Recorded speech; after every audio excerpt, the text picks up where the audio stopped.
I was searching around for clients who wanted to do a new project. Victor called me out. He said he's got a couple ideas.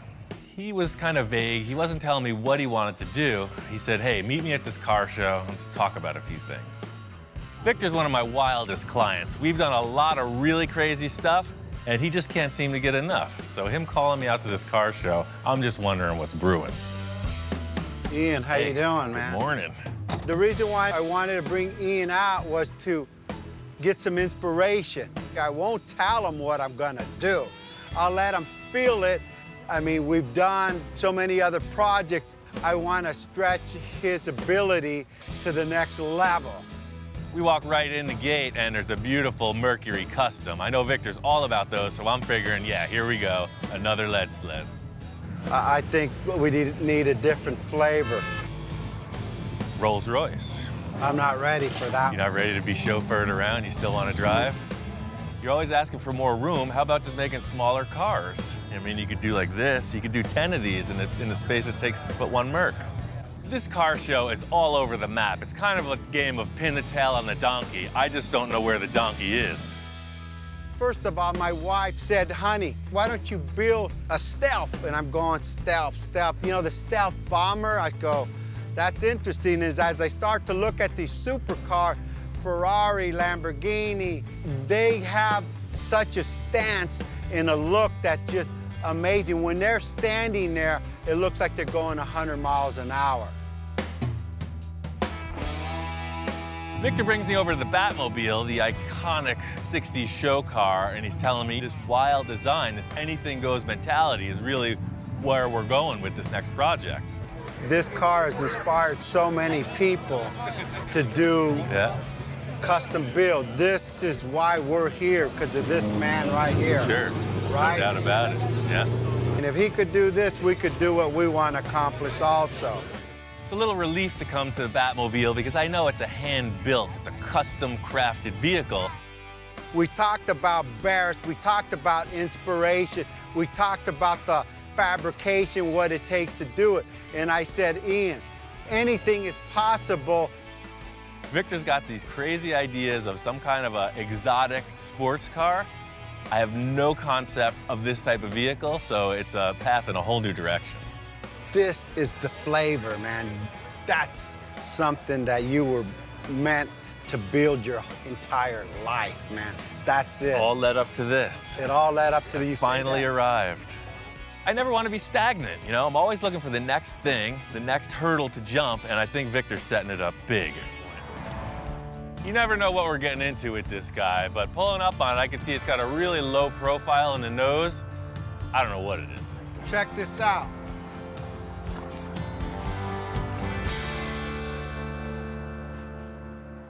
What the heck is this, a Sterling? I don't know, nothing. They just delivered it. They were gonna crush this thing. I said, no, no, no. This is our starting point. No, we're building a world-class show car. We need this ugly duckling from the junkyard. I get it. Yes. Perfect. That's your MO. Everything you've done has been a pile of doo-doo, comes out to a pile of diamonds, right? Doo-doo diamonds, baby. That's what we do here. It's a kit car from the 70s. It's not exactly a Lamborghini. I think this thing was going to the junkyard for a reason. Well, that's Where's the rest of it? Shoot, I better plead my case here. So I said, hey, Ian, check this out. The main reason why I want this car is for the roof. Oh, right, yeah, I've seen these before. I know exactly what this thing is. The main thing that Victor's talking about is how this roof opens and closes. It was disconnected. He wants to try it out. He's saying that that's the #1 selling point of this whole concept. I bolted the roof on, hooked the battery up to it, and who knows? Let's see if it works. Well, I guess fire it up. Let's do it. Yeah. Yeah, huh? Now that's what I'm talking about. Totally works. That's smooth, too. Yeah. Yeah, baby. That's freaking cool. Yeah, then you get in. This is the coolest, ugliest car I've ever seen. See? Yeah, look at that flavor. I mean, look at that thing. That's cool, man. Supercar. I mean, the rest of it's irrelevant. That's what I wanted. The rest of the car means nothing. As long as we got this part working, We design around that and we got it. He says, don't look at anything else. The roof feature is what we're going with. We're building a whole car around this. Does it run? I don't know. You don't even care, do you? I don't even care. You just want to see these two motors work. Yeah. I told him, hey, Ian, if you want to get it running, go ahead. I got to go to a job right now, so I'll beat you back at the shop in a couple hours. I have a lot more surprises that I'm going to show this man. Closing the capsule. Watch your head.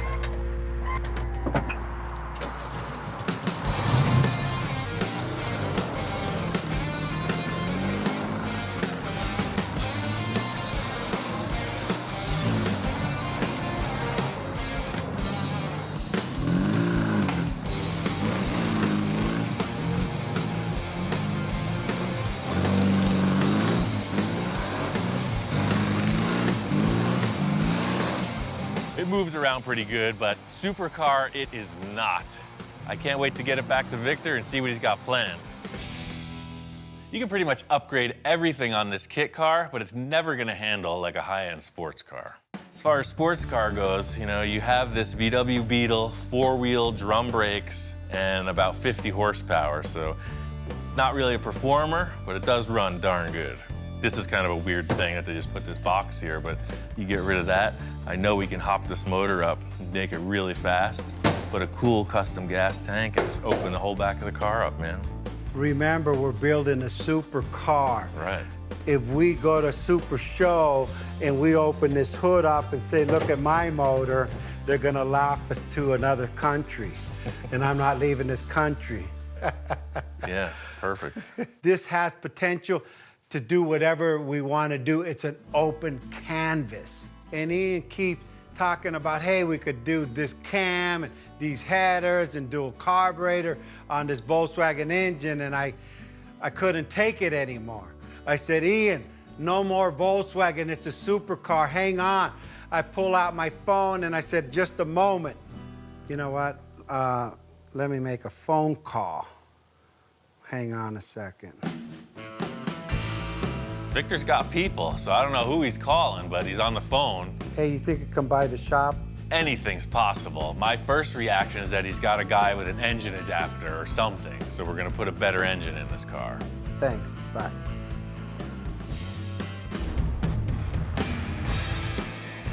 Check this out. Wow.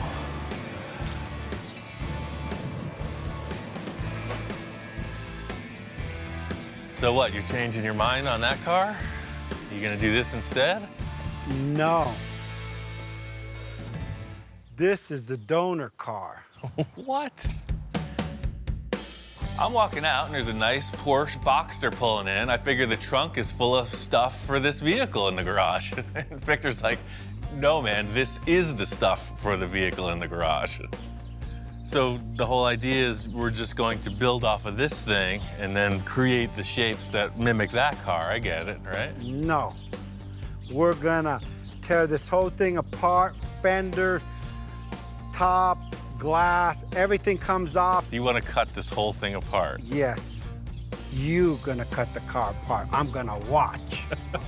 I'm committed, even though I'm getting pressure from every end. Even Ian's kind of like, hey, you like crazy? I don't know what to say. You sure? I wanted to start with a good foundation.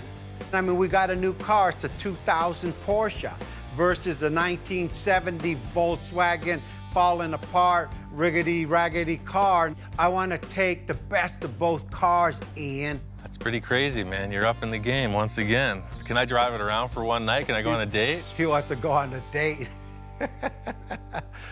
You could have the thing, because you're going to cut it apart. Dinner? Well, it still runs. Wow. I don't get this opportunity often. It's pretty tight in here. It's built for a slightly smaller person. Yeah, I want him to drive it so he could feel what I'm talking about. All right, see you never. I quit. Now he's never going to want to tear the thing apart. This is a whole new thing for me. I've never driven a car like this. It's like tight, it's super low to the ground. The way it shifts is amazing.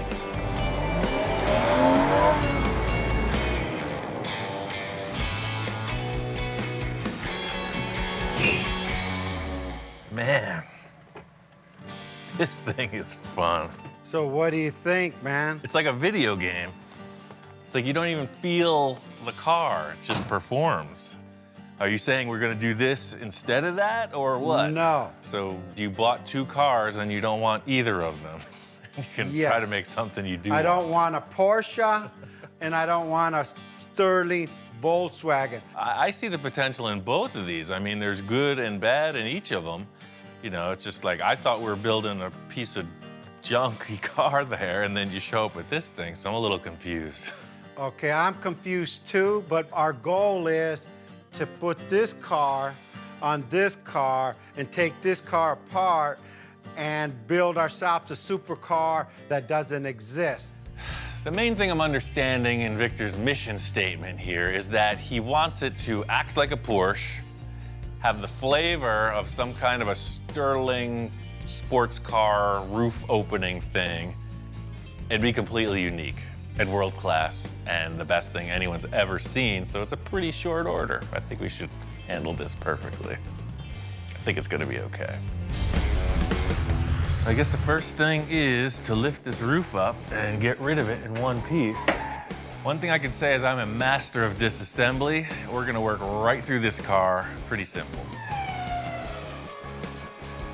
I said, it's not locked.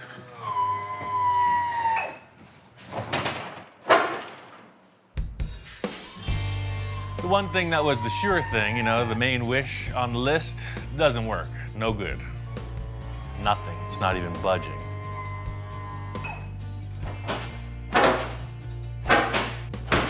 What it is, the hydraulic pistons, they're hydraulic. So as you try to lift it, there's no way to lift it. They're sealed shut. That's a super sketchy aspect of the design. You could see what happened. This car failed and somebody got locked inside. And that's why that window's kicked out. Guaranteed. The way this roof opens is it's a hydraulic unit, so you cannot just lift it up. There's oil inside it, and it's non-compressible. So if the motor doesn't lift it, you don't lift it. So what they did was they filled it with oil. It worked for 10 minutes. And they sold it to Victor. Perfect case scenario, you know, starting off on a fresh new foot here, and of course nothing works. Therein lies the design flaw in the Sterling kit car. We just figured it out.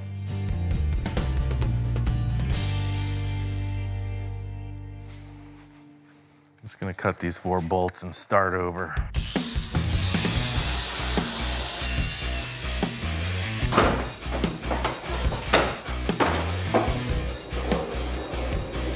The thing I was hoping to do is just retain these hydraulic hinges. You can see all the fluid is just coming out of the top of the pistons. I'm just gonna cut it out. A sane, normal mechanic would probably take off the tire and look under the car, but I ain't got time for that. We're gonna cut our way through.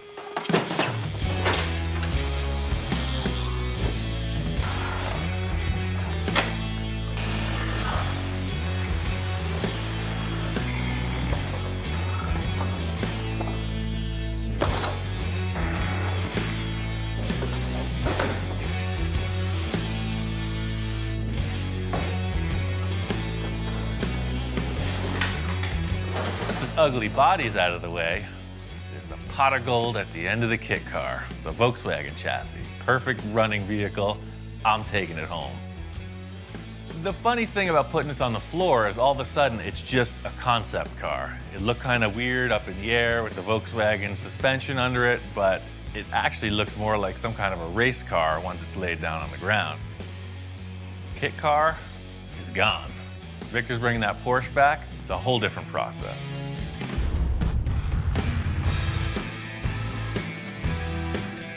Back early. Wow, dude, you cut that thing apart. I don't know, something doesn't feel right here. Can I put this top back on there again? Just to see if we haven't lost anything? Victor's kind of got a one-track mind. I don't know if anyone's ever loved the Sterling roof as much as him. So It's like, you know, you can do anything now. Now it feels right because you could kind of see my flavors back. Right. The number one thing I found out is that hydraulic unit is bunk. What happened was they filled it with oil. You were able to lift it 5 times and then it failed. So that either needs to be rebuilt or replaced entirely. I'm not concerned about the hydraulic. I was concerned that he's gonna cut my roof. You never know with Ian. So this thing's apart. I'm ready to get into the old Porsche, man. I got a couple ideas on that. I'll just take it all apart. By the time you come back tomorrow, this thing will be bare bones, ready for construction. But remember, one wrong cut of a wire, it won't turn on, it won't go. This thing has sensors everywhere. I know, that's what I was reading about online. I did my research. I know how to take it apart without messing up with the computer. I'm on board. Let's do what you gotta do. Might be a little painful to see it break apart. Like, really painful. You know how many people are gonna be pissed off at you, not me, people. He did it, I just watched. This is the part where some people flinch, but just like the surgeon in the operating room, you know, sometimes you just don't want to see it, but you want to get fixed. All right, man. I'll start taking it apart. Talk to you later. I'll just... Don't be nervous. I got this. You know, I have complete faith in Ian, I guess.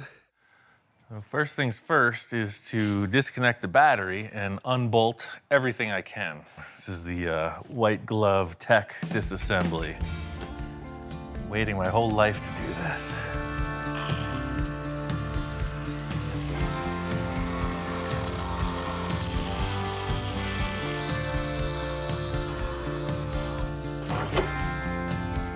That's exactly what I was hoping to see. So now I can cut this bubble away and we got tons of room for a tire. He wants flavor, I got it right here. Tire's this big.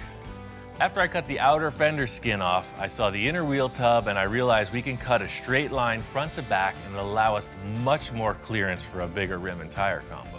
There's nothing like the smell of freshly cut Porsche in the morning. Look at that. One last thing that's in the way, and I know we're not going to need it, is the windshield. The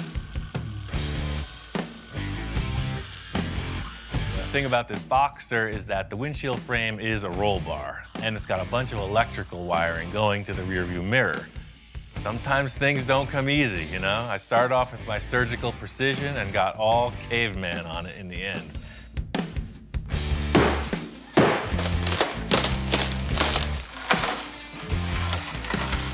I love the choice Victor made with this Boxster. As a concept car, it's ideal. The fact that it's a convertible, all the structure's still there. That's a huge plus for a kit car scenario. If you cut the roof off a regular hardtop car, it gets flexible. It's a perfect base. It's a nice car. Glad to have destroyed it. Victor comes in reacting in his typical way when he sees something that's pretty shocking. He's trying to hold it together. You know, I think he's a little concerned.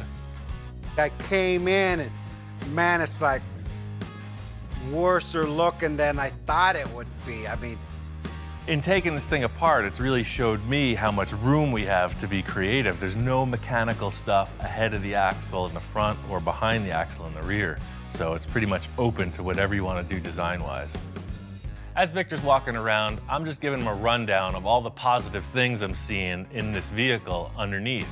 How all the structure's still intact, how we didn't need that windshield that's broken all over the place in the corner, and he's responding. He's kind of getting it. Ian started explaining, then I started getting excited. Hey, this is the first step.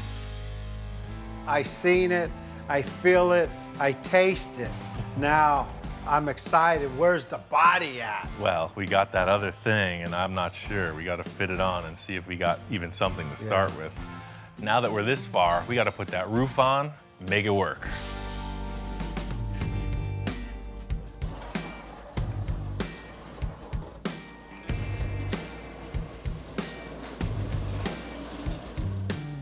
I mean, just to realize some form of an idea to hack 2 cars apart is a pretty big investment on your part. I hope something here is going to work.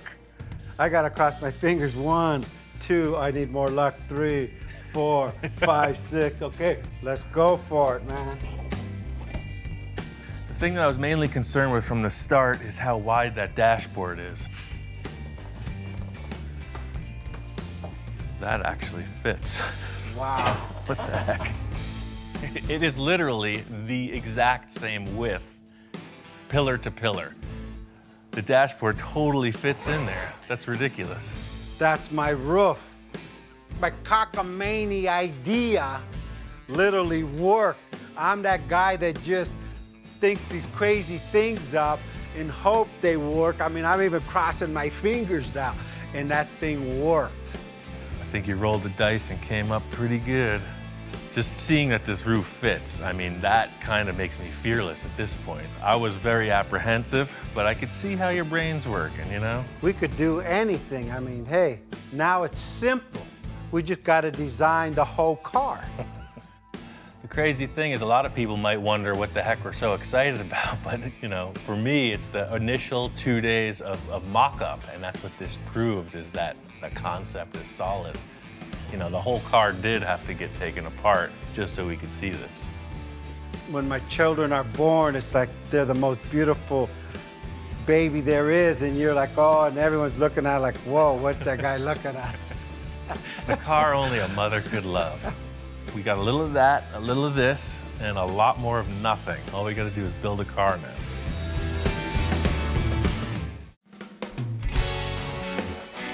I went looking for trouble. Boy, did I find it. Victor had this crazy idea, and I'm all about it. We got 2 donor cars completely stripped down. This project is a blank slate. Victor called me over to his office. I was shocked when I walked in.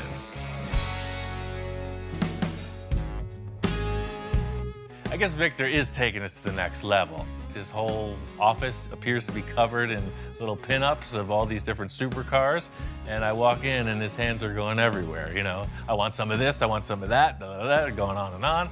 He's definitely a passionate man.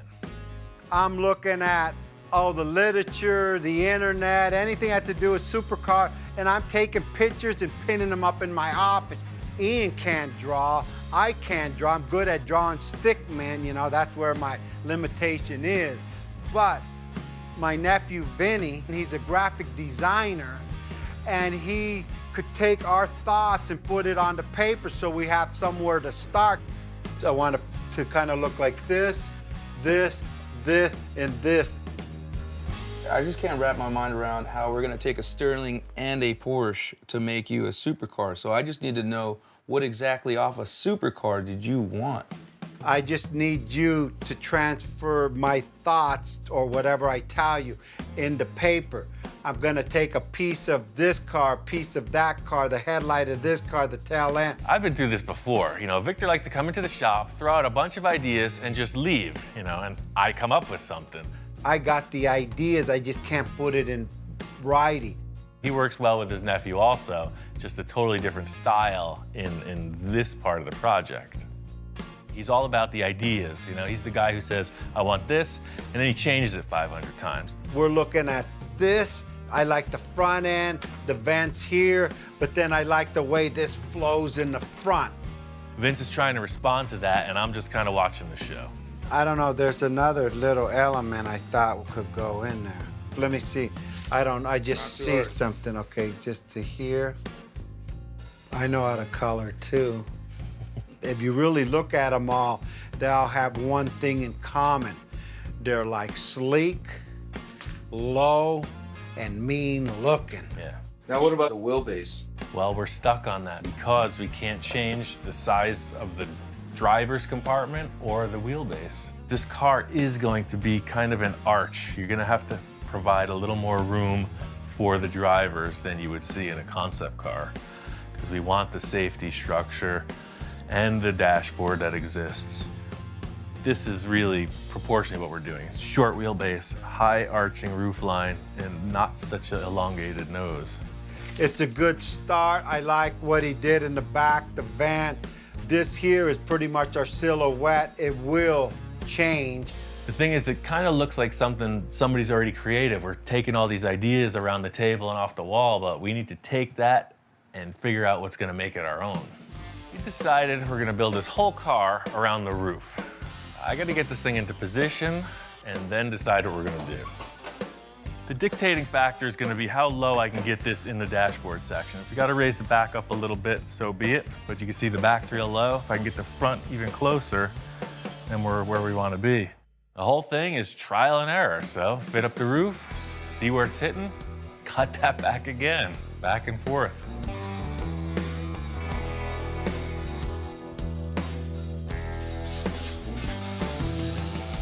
We've run out of Porsche to cut. We've got to go forward. That's it. Just gonna roll that edge down. That way it stays real strong in there.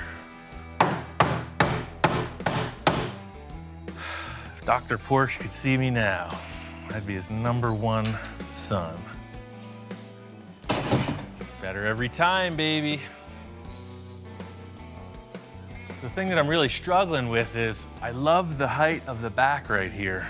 This proportion to me is dynamite. But the whole roof itself is kind of tilting up because of the dashboard issue. The easy remedy would be to raise the back, make it symmetrical with the rocker panels, parallel. I just don't think that's gonna be the right look. I'll raise up the back a little bit.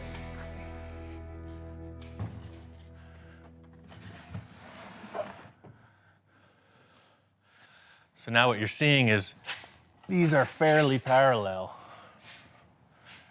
My whole issue is if the roof itself was about 2 inches lower, I'd be a happy camper. We just can't drop the front anymore. The dashboard is here. That's it. We're maxed out on our ability to lower from this point.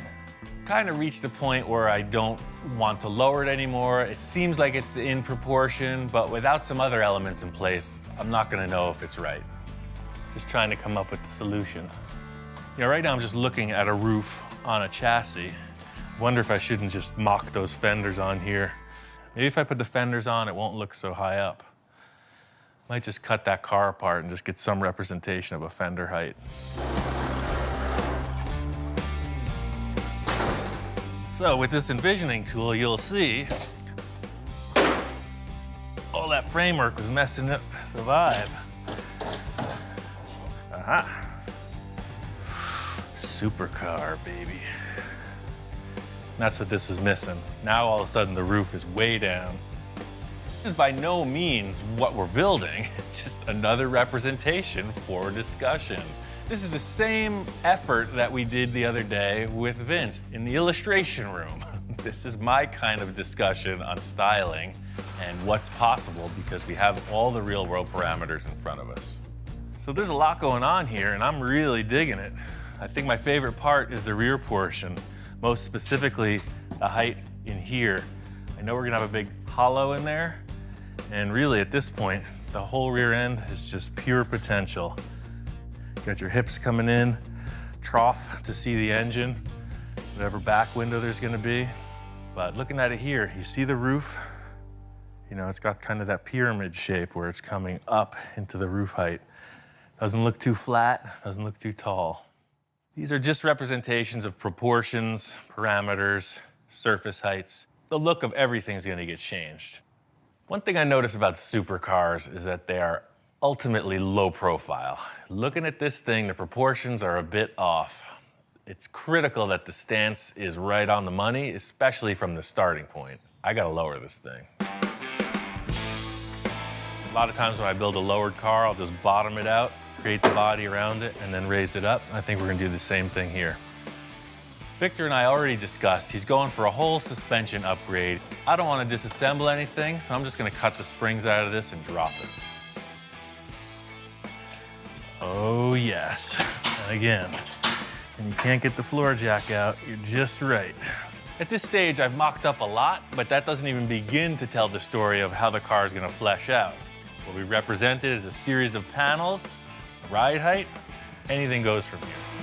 Just staring at this thing as a chassis, you know, and a roof looked weird. Now we have some bulk surrounding it, and we can build whatever shapes we like. You know, we'll just use these as tools, templates to work off of. Well, I got a surprise for you. Yeah, probably another car, right? No more car. 2 car per build. That's my limit. Hang on, I'll be right back. Check this out. Holy moly. I took them from my kid's project. All right, he's all about the big diameter rims. Yeah, they're on my kid's car in the other shop, so don't scratch them. He don't know I took them off. He just got these things. Yeah, he's always going to the Dub show. They're 24-inch rims. Yeah, 24 by 12. And look at the freaking low-profile tires, man. That's wild. I mean, this is what a sports car would have. Super flat track with wide, big diameter rims.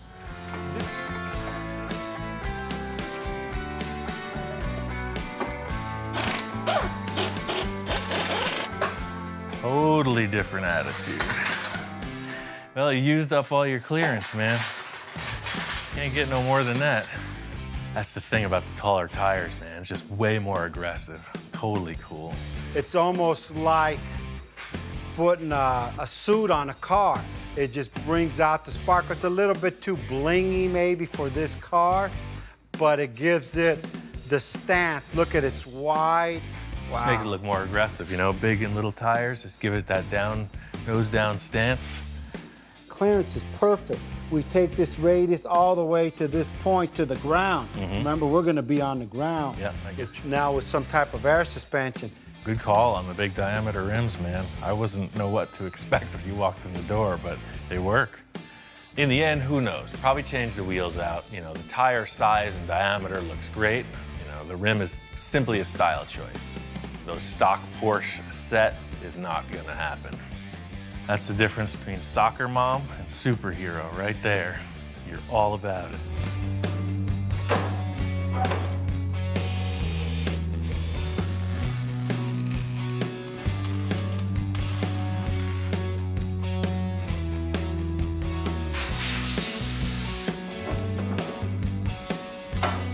Aha!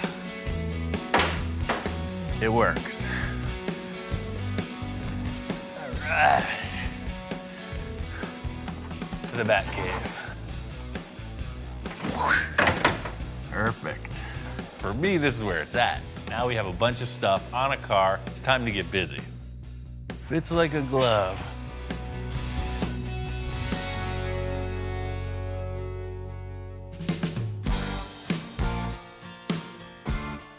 Moved into a new lab, got a new workshop. The whole idea with this room is that you have plenty of clean floor space.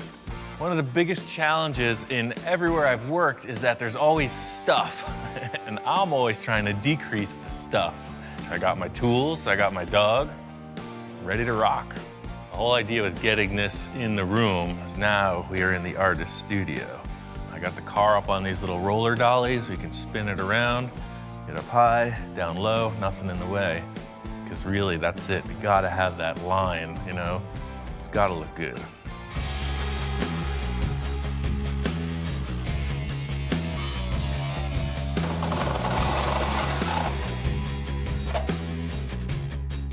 You can see now, clearly, the strut tower in here. And if you look under the hood of any front-engined, you know, car for the track, they'll have this flange that bolts on here, and then a cross brace.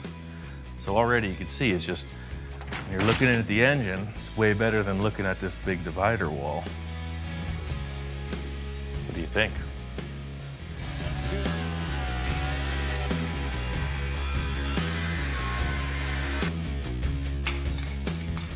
Getting all this metal cut out of the way, it's exactly what I was looking for. The engine will be exposed, but now I gotta put some structure in there, and I got a couple ideas how to make that happen. Now that I got all this metal cut out, my idea is to put in like an upper strut support. It'd be easy just to throw a piece of tube in there, but I want it to look cool. Race cars, they try to lighten everything up. I'm gonna do the same here. So that's the thing, I got the center marked here, and I'm just gonna go every 2.5 inches and scribe across, so 6.5 to 9. I'll just center punch, drill all these with a hole saw, and it'll just look like a nice lightened race car style bracket. I'm just gonna pre-drill these with a 1/4 inch hole and then hole saw it up to, I think, about 1 inch, whatever looks appropriate. So there you go. Now you got a bunch of small holes. Now I'm gonna make a bunch of big holes. The hole saw leaves a bunch of kind of scratch marks and loose pieces of metal hanging off, so the die grinder cleans all that up. There's a few different fittings on that tool. It goes from coarse to fine. In the end, you end up with something that looks like a piece of jewelry. The way it just looks kind of like a, If this thing's sitting on a table, you don't know what the heck it is. Is it a musical instrument? Is it a weapon? Is it an upper strut support bar? Who knows? So the last thing I want to do is put a finish on it. Eastwood's got this cool surface finishing tool. It provides like a brushed finish. You hear like brushed aluminum, brushed stainless. You see it on your refrigerator or something like that. And I'm going to use that on this piece of tubing. That is pretty cool. Now I'm just going to weld it into the car, figure out how that floor area is going to be raised up. This piece needs to be super strong, so I made these gussets and I could weld them in on each side of the shock towers. The next step is twofold. I need to create somewhere to mount all of this rat's nest wire harness stuff and create something that looks cool that follows the design Victor and I are looking for. Paper templates are the time-tested thing for sheet metal fabrication, so that's exactly what's happening here. Always easier to cut some cardboard than to waste metal. You got a little something hanging off your chin there. I love the idea of what we're doing here. It's because my thing with any hot rod is you got this big giant engine, you're seeing mechanical stuff. And that's what we're doing. We're chopping the car down so that the engine components can transfer to the outside of the vehicle. And that's cool. Just laying this cardboard in totally cleans up the rear view of the car. I'm pretty sure this floor shape's a keeper, but I need to come up with some kind of representation of how the walls are gonna turn down from the fenders within my 3,000-pound paper folding machine. It's always easy to pick out what looks terrible. You just gotta figure out how to sweeten it up, and that's exactly what this envisioning tool is going to provide. Ready to show this to Victor. We got a lot to discuss about the designs in this rear end. Ian. Hey man, you found the place. Yeah, I found it, man. What's going on? Wow, place looks good. Oh yeah, that's the thing I was saying, you know, new building, new project. You know, I walk into the new shop, man, Ian's like all peppy, ready to go, just like he's inspired again, and now I'm starting to get inspired going, hey, move over, I'm coming in. The mistake Ian made was he said, hey, you could bring anything you want.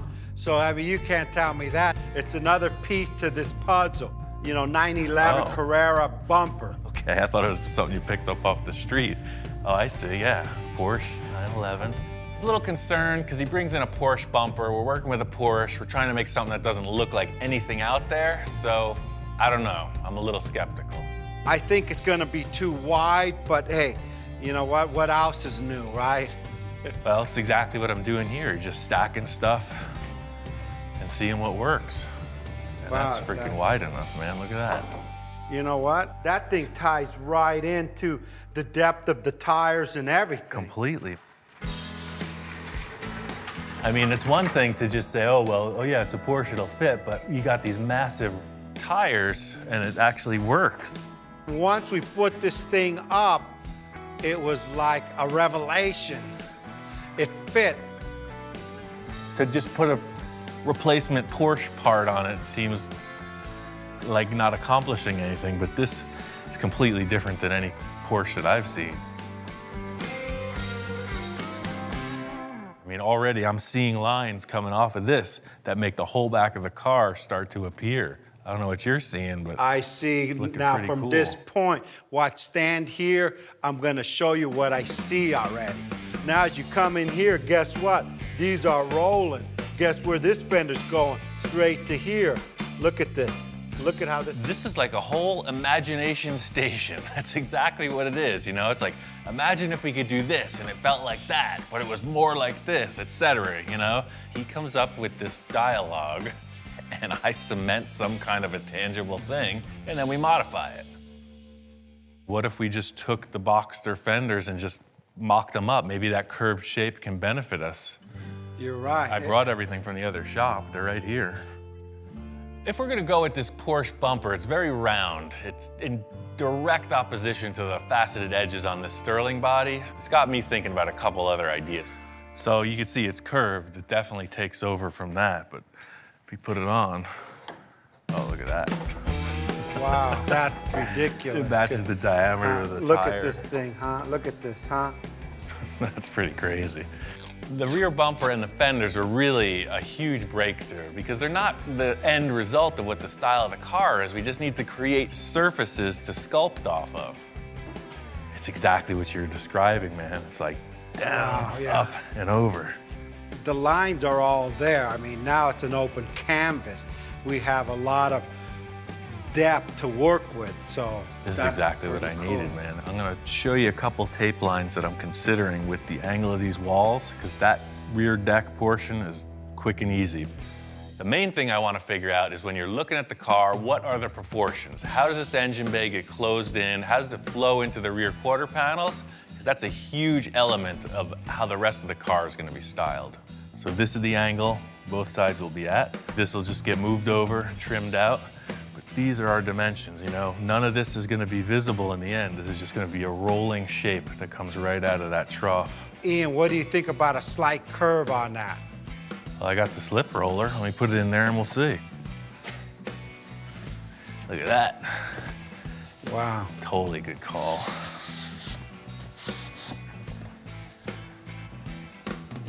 Oh yeah, that changed it from being a file cabinet to a sports car, man. Now you can see it won't be such a tight radius. It's just gonna flow right out, over, down into here, and then you already have your fender built. This is exactly what I needed. I was looking for that new thing that I had never tried before, and Victor's going all in on this. It's starting to turn into something really awesome. Well, if you're cool with that, I could build those panels out of metal, and we could figure out what these fenders are gonna look like. I can't wait to come back in tomorrow to see what he does with it. It just inspires me for the next part of this car. I got a whole bunch of more ideas on this car. We just started. Starting to fit up the rear view of the car, and the first thing I wanted to accomplish was getting this driver's compartment separated from the engine compartment. I got this panel in before I could get this structure finished for the side pieces. These tubes here are going to be the support structure for the side panels we discussed. Victor's bumper idea, I think, is perfect, but what I had to do was suspend it and center it. I came in with some 3/4 inch steel tube and a bunch of small pencil rod, and now the bumper is mounted. This panel here is going to have a rear window in it, but I don't know how that's going to look until we get these sidewalls in. Victor and I are committed to this, so I'm going to put the floor in and build the sides.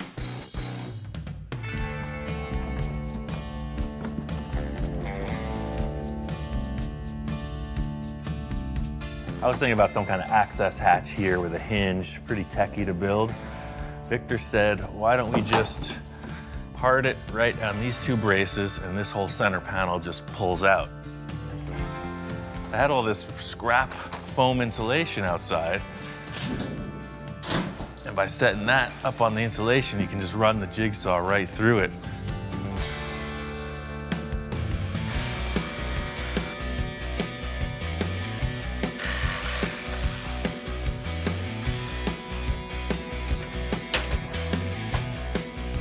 I'm gonna do this whole portion of the car in aluminum. My plan is that it's gonna stay with the chassis. It'll never be molded in fiberglass, so I want it to look really bright and cool.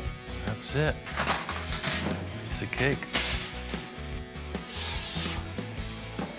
So for now, these are just gonna get screwed down. It may hinge later, I'm not sure.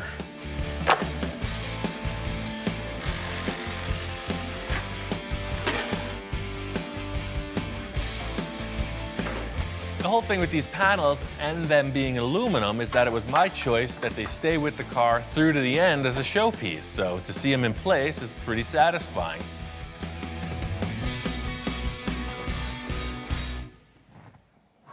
Just can never, I need like a holster for my magic marker. Like, whoosh. That's it, I'm taking applications now. Anyone familiar with leather work or anything like that? I'm looking for something size quadruple X.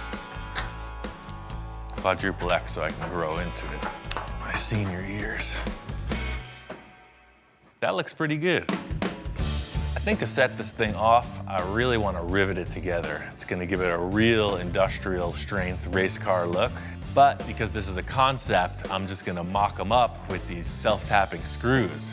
It's a perfect starting point because the hole will later just get riveted back together.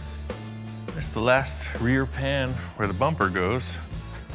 It's just going to slip right in underneath the other one. I know that this is not the finished product we're looking at, but you gotta start with a good base, and that's all this is. This is a background for whatever enhancements Victor comes up with.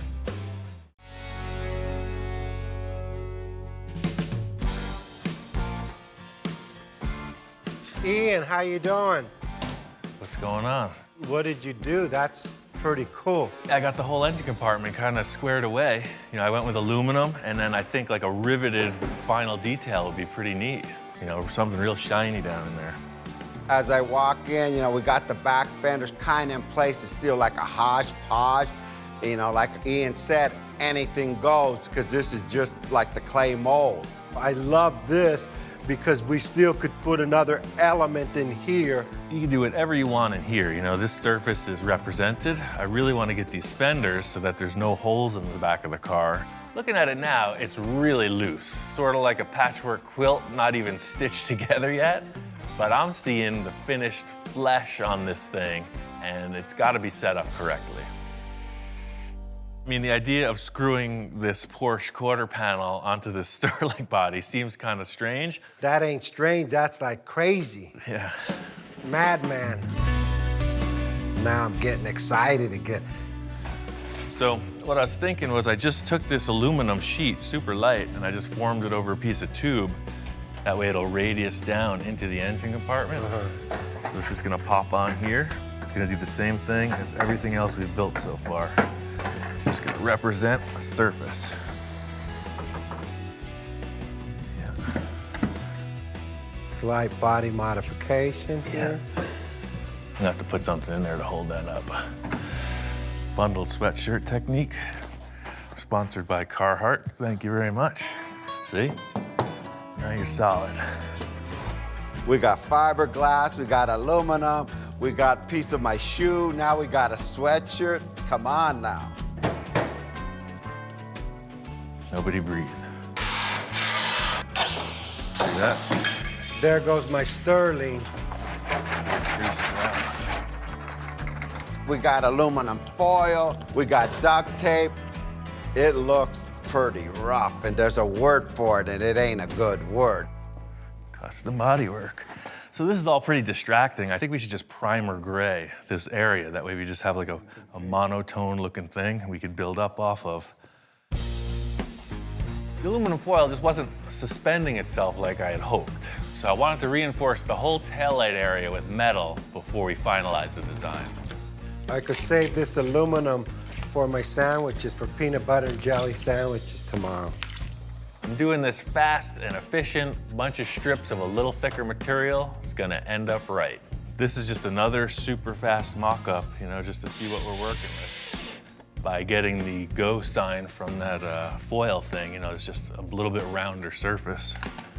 I really just want to get rid of the rest of that Sterling in the rear quarter. The vents I know I don't want to see, so I'm going to fit in some panels there just to get this thing so there's no holes in the back of the car. Well, just spray that gray, see what we come up with. Stand back on it now. Let's take a good whiff of those paint fumes. Start to dream. Man, I just go, that's like more like it. See, that totally changes the whole thing. Now you're not looking at all these panels. You just kind of blur your eyes a little bit, and you got a Fender, man. Ian's gonna do the other side the same, and I can't wait to see it after it's all put together. Everything that's happening here is pure sculpting. If you look at a sculptor, they start with an armature, and and they keep adding and adding whatever it takes to bring to the surface. I know it's got to be refined, but we need to get there somehow. I came in today, Ian, doing some body work. I used to do that myself. I said, give me the sanding block, and I started and shoot. I didn't lose a darn thing. I mean, you could tell I'm totally committed. When's the last time you see me doing body work? It's good to see Victor getting his hands dirty, you know, doing some of the body work. We also got these 2 tools from Eastwood that'll help ensure that these lines on the car are symmetrical. We're pretty close. And I'd like to see that in primer so it all, you know, ties in and we could get the big picture to make sure the fenders are the same. Oh yeah, for sure. Primer gets rid of all the different tones. The gray just evens everything out. It's the best way to look at something in progress. It's like nothing I've ever seen before. Flattening it out one tone, you can really see the shapes. A little refining on the driver's side, but I mean, that's a freaking massive rear end.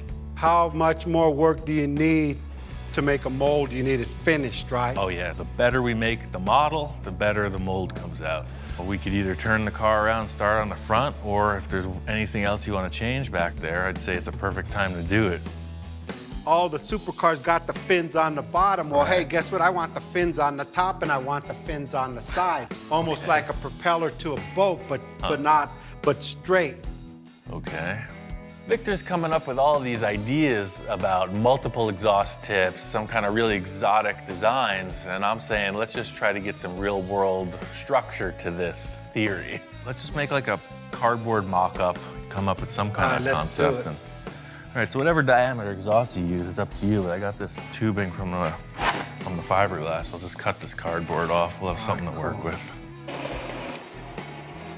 Way too small. Too small. That's like embarrassing, you know. We need some like volume here, man. So something more like this or this diameter, like way big. Yes, that's what I'm looking at. Remember, massive. Let's just tape them on the car, see kind of what we got proportion-wise. So, I mean, 3 sort of fits like that. That's an even better mock-up than freaking cardboard and drawing, huh? Well, stand back and look at that. I mean, 5-inch exhaust is pretty substantial. I was thinking of having a fin, and a fin, but I only need the fins on top, on the bottom, and the 2 on the side. And it changes the whole back end of that car. And then put fins on the bottom. Yeah, exactly, a fin, okay. The thing is, when Victor's describing all this and coming up with a cardboard concept, I'm really starting to see my own vision of it, and that's the challenge in this whole thing. I gotta build it. Got this really rudimentary jig on the table. What it's gonna afford me is the ability to mark each fin location symmetrically. And then they'll all screw together. So I know we're gonna get these parts polished in the end. So the idea of it being modular, they'll be able to easily polish it and then we can reassemble it. The whole thing here is the billet aluminum fad. And it looks high-tech, machine finish, looks expensive, it looks classy. I'm gonna do it without the expense or the class. Now, these are all together. They go back onto their jiggy jig, and we set up the design for these fins. Victor's fins looked a lot like this square. They were triangular. Instead of having this pointy triangle shape, I think it should go straight back, more jet-like. Sort of like that. This is inside the car. Probably the majority of this is in the car. So really, all you're seeing is like that. This is a pretty big plate to cut. Could use any type of high-tech machinery in the world. But I think I'm just gonna use the common jigsaw.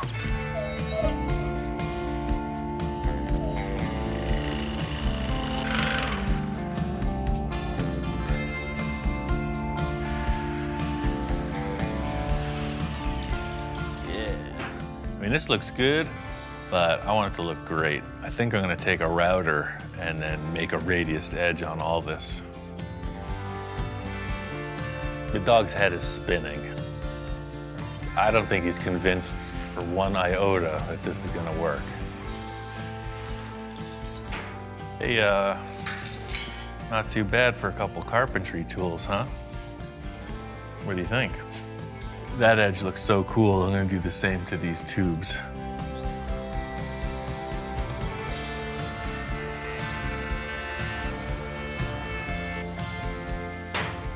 What's not to like about that? I was thinking that having these stacked together, it could be added to by just putting the spacer through here. And in effect, what that does is make it look like this fin travels right through and makes it look a little bit lighter. This thing is really starting to come together. I think the shop inspector is even starting to get convinced. Again, this is all still just roughed out. If you have to cut it or modify it, so we will. So you can see, it's gonna go right in the middle of that license plate opening. See now. Now he's finally conceding. We're just gonna cut out in here and then something like this. It's gotta go in a good 8 or 9 inches.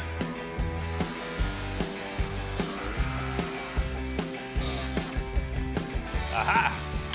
So the whole concept is these being the stock exhausts, we're gonna want something a little rowdier sounding, but we'll be able to work within the parameters of the stock exhaust setup, aiming right through here.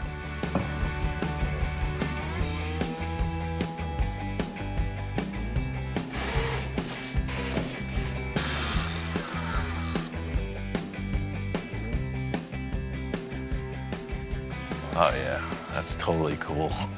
That's exactly what I was hoping to achieve. There may even be more fins coming out the width of the car below, but that's rocket ship. Looks like it's gonna fit. It can be adjusted later. I just have one other element that I want to surprise Victor with.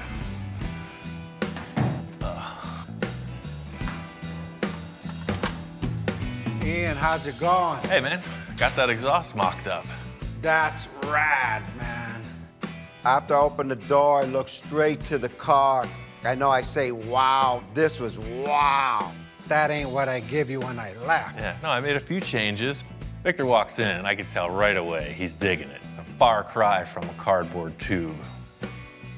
And it's centered with the car and it gives it just enough bulk to give it like, look, I got the power behind me. He's thinking, hey, is that okay with you? What's he looking on the table for? What's there? Oh, the last thing we were doing when you walked in was these three. I forgot about them. Dude. So he just reminded me. Hey. So you know that intake you had over there in the other shop? I took 3 of the horns, the intake horns, and I made them fit the tubes here. These work as an additional element, like crosshairs. So they just go in like a key, right? You index it, you turn it, and they clip right in. What a difference. Dude, thanks. Dude, thanks. I almost forgot about that. That exhaust system is wicked. I mean, look at that. What we've achieved so far is pretty solid. The rear end's looking good. We haven't even considered the front of the car. So we're really just still in the clay model stage of this thing. You know, anything can happen with the taillights. The exhaust will go in on the final body. I think we should spin this car around and get on to the front. Again, we just finished. Right. I'm tired. Yeah, I know. I've got some ideas. I know Victor's head is spinning. What we achieved in the rear, I can't wait to transfer that energy into the nose of the car.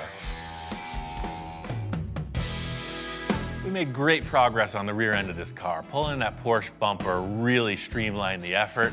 Coming around to the front end of the car, there's absolutely nothing there. I've never built a car like this. We're doing it kind of piece by piece, but in the end, the car has to look like it was a solid design from the beginning. What really set the pace for the look in the back was just starting off with something, you know, some shape to represent the flavor. I'm really hoping we can get some kind of shape that ties this front end to the back. We're working with nothing here, blank slate. First order business is to try to mock up some parts. The Sterling's square, and that's just not what we're going for. You see, 'cause, I mean, everything's out of proportion, but the way I seen it was like this. I'm just looking at this point going down into the hood. All this will be discarded. This is all I'm looking for and actually up higher. The whole style of the front end we're trying to create here is sort of like raised fenders, super low hood height. Put these burned up fenders on the car, and it's sort of the direction we're looking to go. These are already way better than the Sterling because they're so much rounder. You know, we're getting away from this flat, faceted shape, and you got an arch, man. It's working. It kind of fits. This is how Henry Ford did it. I'm sure. The only thing he didn't have was cordless tools, man. The concept we're creating here is nothing different than any customizer's ever done since all this started. You know, you have some handmade stuff, but you're using production pieces and you're warping them into your own new flavor. I mean, looking at the rear fender, you know, again, you're gonna enhance it a bit, but it's a way better starting point than that flat Sterling thing. And still, I know you're gonna want it way more up in the center, but see how we can just do the same thing as the rear, just pie cut it, segment it, pull it down, and we'll just have to add some kind of curvature to the top. I can see these fenders getting us to where we need to go, but I really want to put on the nose piece too. You know, it's all got to work together. It's pretty loose, man. It's the face only a mother could love. Yeah, to be frank, it's terrible. I think the clinical term would be butt ugly. First thing I want to do is get rid of these headlights, cut them out. I definitely want to do something way different on the nose of this. This is way better than those other funky parts. These fenders are just perfect. Because of the rim and tire selection, you know, the fenders were not going back in their stock place. So what I did was I moved them out, changed the angle a little bit, raised them up. So, you know, even though they are Porsche fenders, they're nothing like it if you put it side by side. It's pretty impressive. But again, there's a giant hole in the car. I'm thinking about one thing that just might work. There's one thing about that Sterling is it does have the flavor of what we're looking for. Just like with everything else, I'm gonna use the portions of it I think will work and cut out the rest. Love this surface. You can see we're right on this area Victor said he was committing to. This height flows perfectly up into here. Right here it starts to rise up, and that's the area that is a foul. Like with all the other components on this car, you know, we're trying to make it our own. The Sterling hood's getting trimmed way back. I'm just using the portion of it that represents the profile I'm looking to achieve. Perfect. It's very curved, even though it made it look flat to the eye. And by screwing it down, it gives us a perfect transition to these fenders. Just by removing the scoops and kind of trimming it back a little, I think this hood's gonna work. I just need to make some simple structure to attach everything, and then it's on to finish work.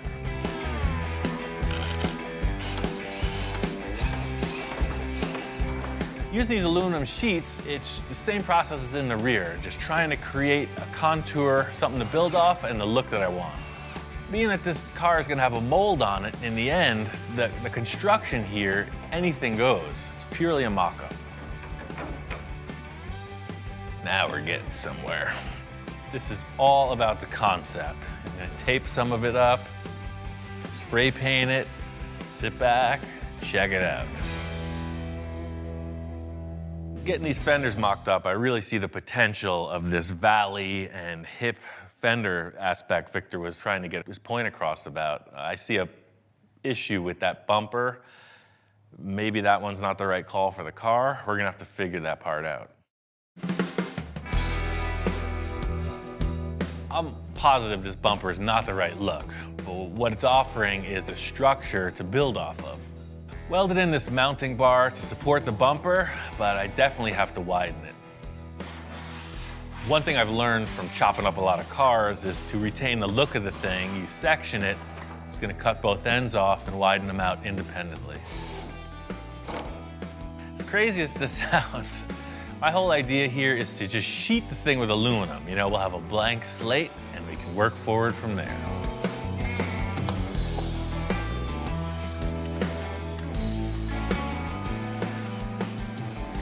If you hold your hands just right and squint hard enough, it's really starting to look like something. And that looks pretty cool. I like the way this is shaping up. We're gonna match the other side and we're gonna get a lot closer. This car is definitely looking a lot different than the last time Victor saw it, and I am curious of what his thoughts are. Before Victor gets in, I really wanted to nail this concept, so I went ahead and did some finish work. I laminated the aluminum and the fenders with fiberglass and then went over that with body filler and, starting to present a finished surface. I took a bit of a leap of faith on all the work on the hood. I hope Victor likes it. Ian, what's going on? Hey man, just fleshing this thing out. Wow, what a difference. Last time I seen the car, I was having nightmares because the car wasn't quite coming out the way I see it. I love the lines, and there we go again. We got the fenders going down, I got my valley, then it looks like it ties in with what's going on in the back. Yeah, that skirt was just a generic layup for me to get some symmetry in the thing. That other tuner car bumper is a little strange, so whatever you want to do, man, it's ready. Victor loves the idea of the blank slate.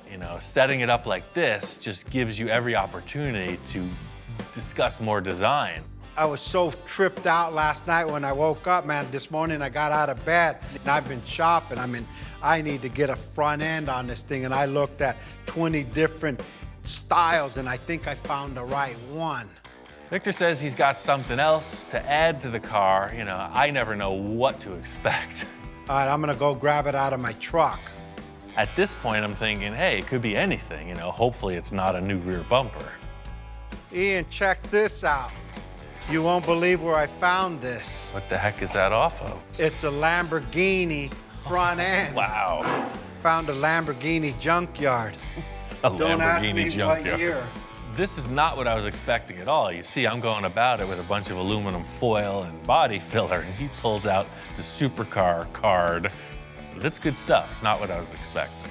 Expensive. My back pocket's hurting. There's nothing here. Look. Wow. Does that look familiar? Wow. You're going for That's it, man.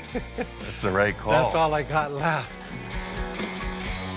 The other thing looked kind of like a Honda tuner car. This thing is nasty. I love the way that those two things come together. You don't get that when it's separate. And there's your vents. That'll work for the two radiators on each side, right? For sure. That thing's mean. Hopefully it fits and we don't have to hack it up like the other one. Just mocking up this Lamborghini nose, it's the look, It's night and day between what we're starting with, that tuner car bumper, and this. It's like a super aggressive, really low. It's just a whole higher level of design. Sometimes I come in with something or use stuff I have laying around, and I gotta really pitch these to them. So I walk in with this Lamborghini front end. I knew I wasn't gonna have to pitch too hard.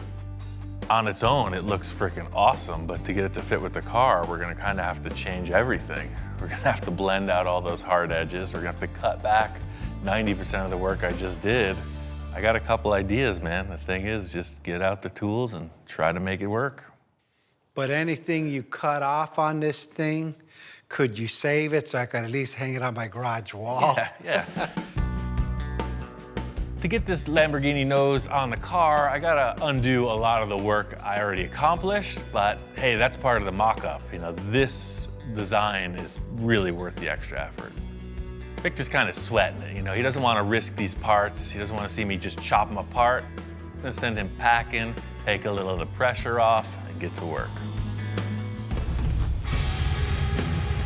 I was having trouble conceptualizing what the nose of this car was going to look like. Victor comes in with the heavy-hitting part. These pieces nail it. My idea is heavy surgery. I'm going to cut back everything I just did, splice this piece in, remount it, blend it together. Fitting up this nose, just trying to make it look like one piece. Somebody's going to not be able to realize that it's 5 different concepts all mashed together. Definitely cutting off this edge here. So I put 2 fasteners, one on each side of that, and cut this right off. When I blend it together, all this hardware disappears. So pretty much the surface does this. I don't know if you can see it, but I can.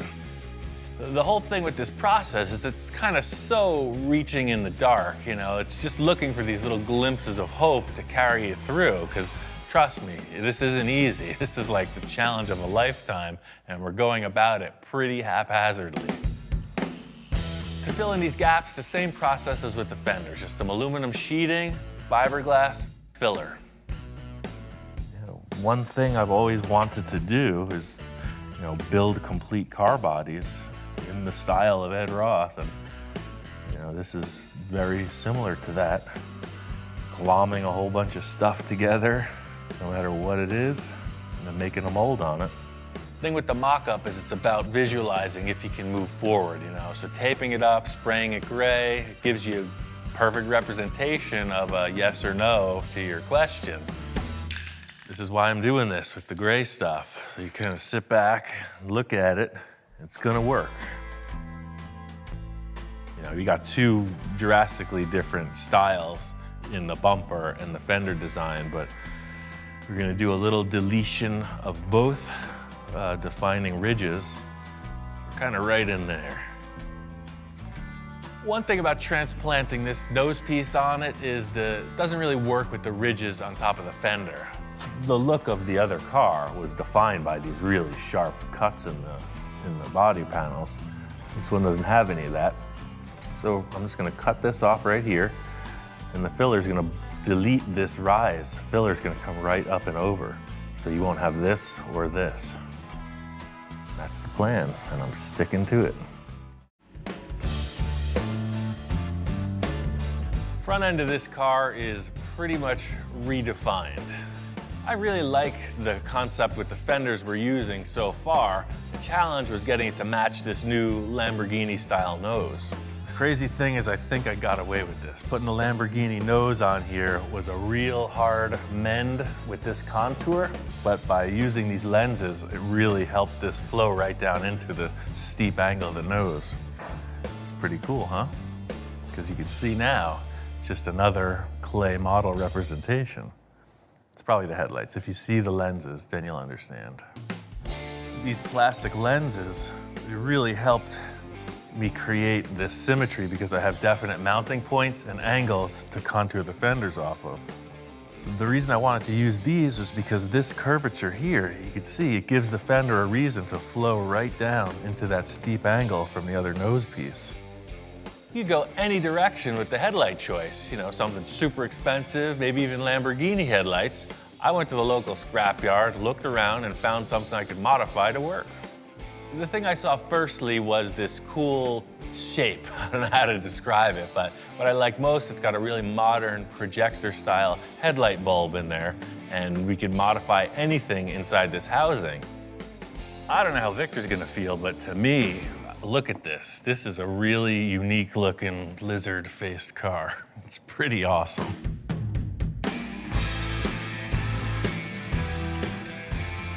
I needed some kind of symmetry, so I was able to make a template off of this grill opening, and that gave me the angle and the distance from this shape here, and then just flip it, and that's how you get the symmetry. I was using these as tools, but in the end, they look pretty darn awesome.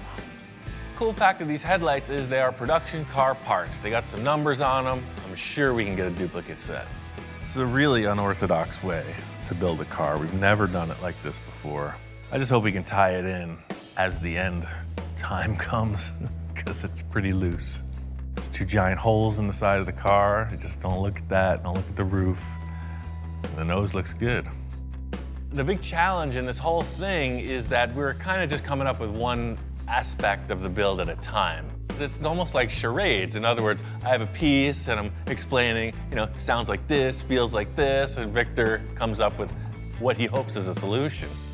Or versa versa. Victor brings in some stuff and I gotta figure out how to put it together.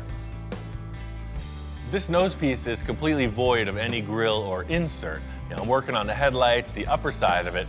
The wheel arches need to get fit in as well. Ian, what's going on? Hey, hey. These occasional visits by Victor is kind of like the shop manager coming in and checking on the employee's progress. I think it's essential that he's here during the whole thing. Wow, what a difference. That's amazing. You blended in that Lamborghini front end like perfectly. It's good to see that Victor's happy with the front end. I showed him my idea for the headlights, and I could see his wheels are turning. He's kind of liking the idea.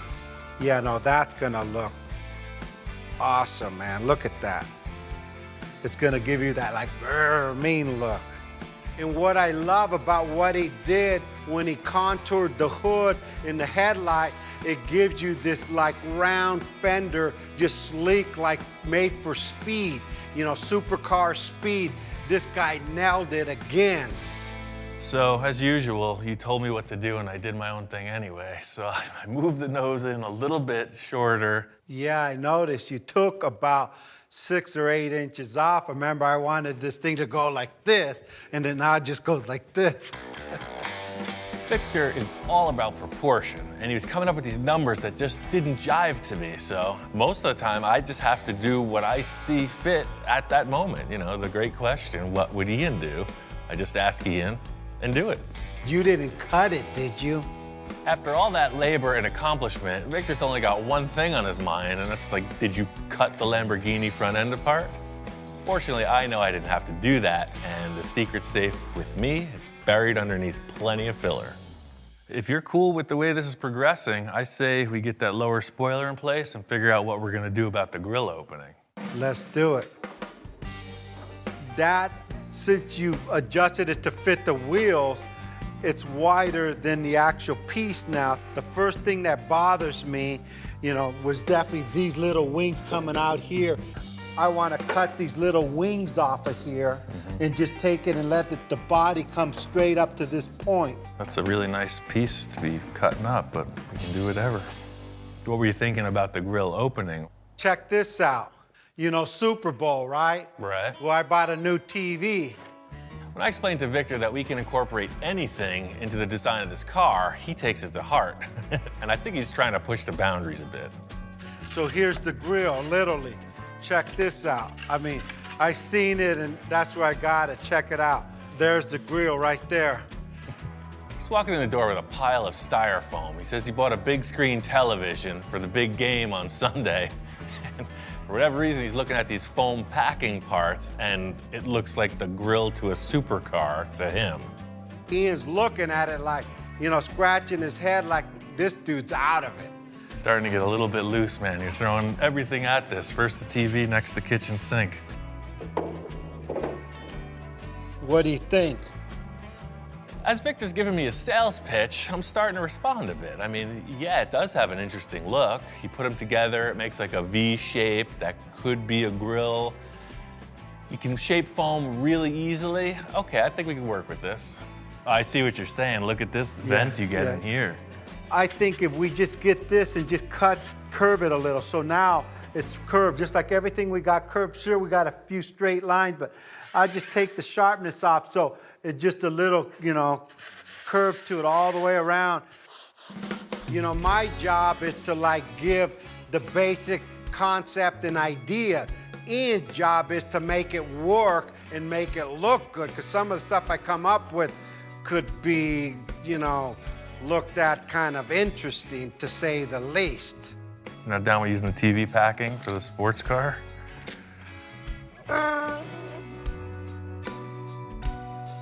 In here, this is the bottom piece. The screen in here for the radiator. The screen in there for the radiator. That baby's done. So you've been thinking about this a little while. I had it in my vision, but Yeah. since I bought a TV, that was the cheapest TV I ever bought, because now you got a Lambo grill. Victor was saying that this ridge here is going to be a keeper, so I'm going to try to mimic that in the aluminum. The idea is this is going to be a hollow part, so I'm tracing it around the foam and starting to form each piece independently. Yeah. So you can see when I cut that line, you got a nice ridge that matches the nose. The biggest challenge in this whole thing is I have to envision where I'm going without a sketch, only a discussion on every aspect of this project. In the end, you need a whole car that matches, so each part has to blend in somehow. These guys taper, but this is a straight shot, so I'm gonna join them right at that bend. So this is gonna be a little bit thicker because there's gonna be a lot of welding trying to keep this thing in shape. I think that this will help. I'm gonna cut 2 6-inch strips and just fold them.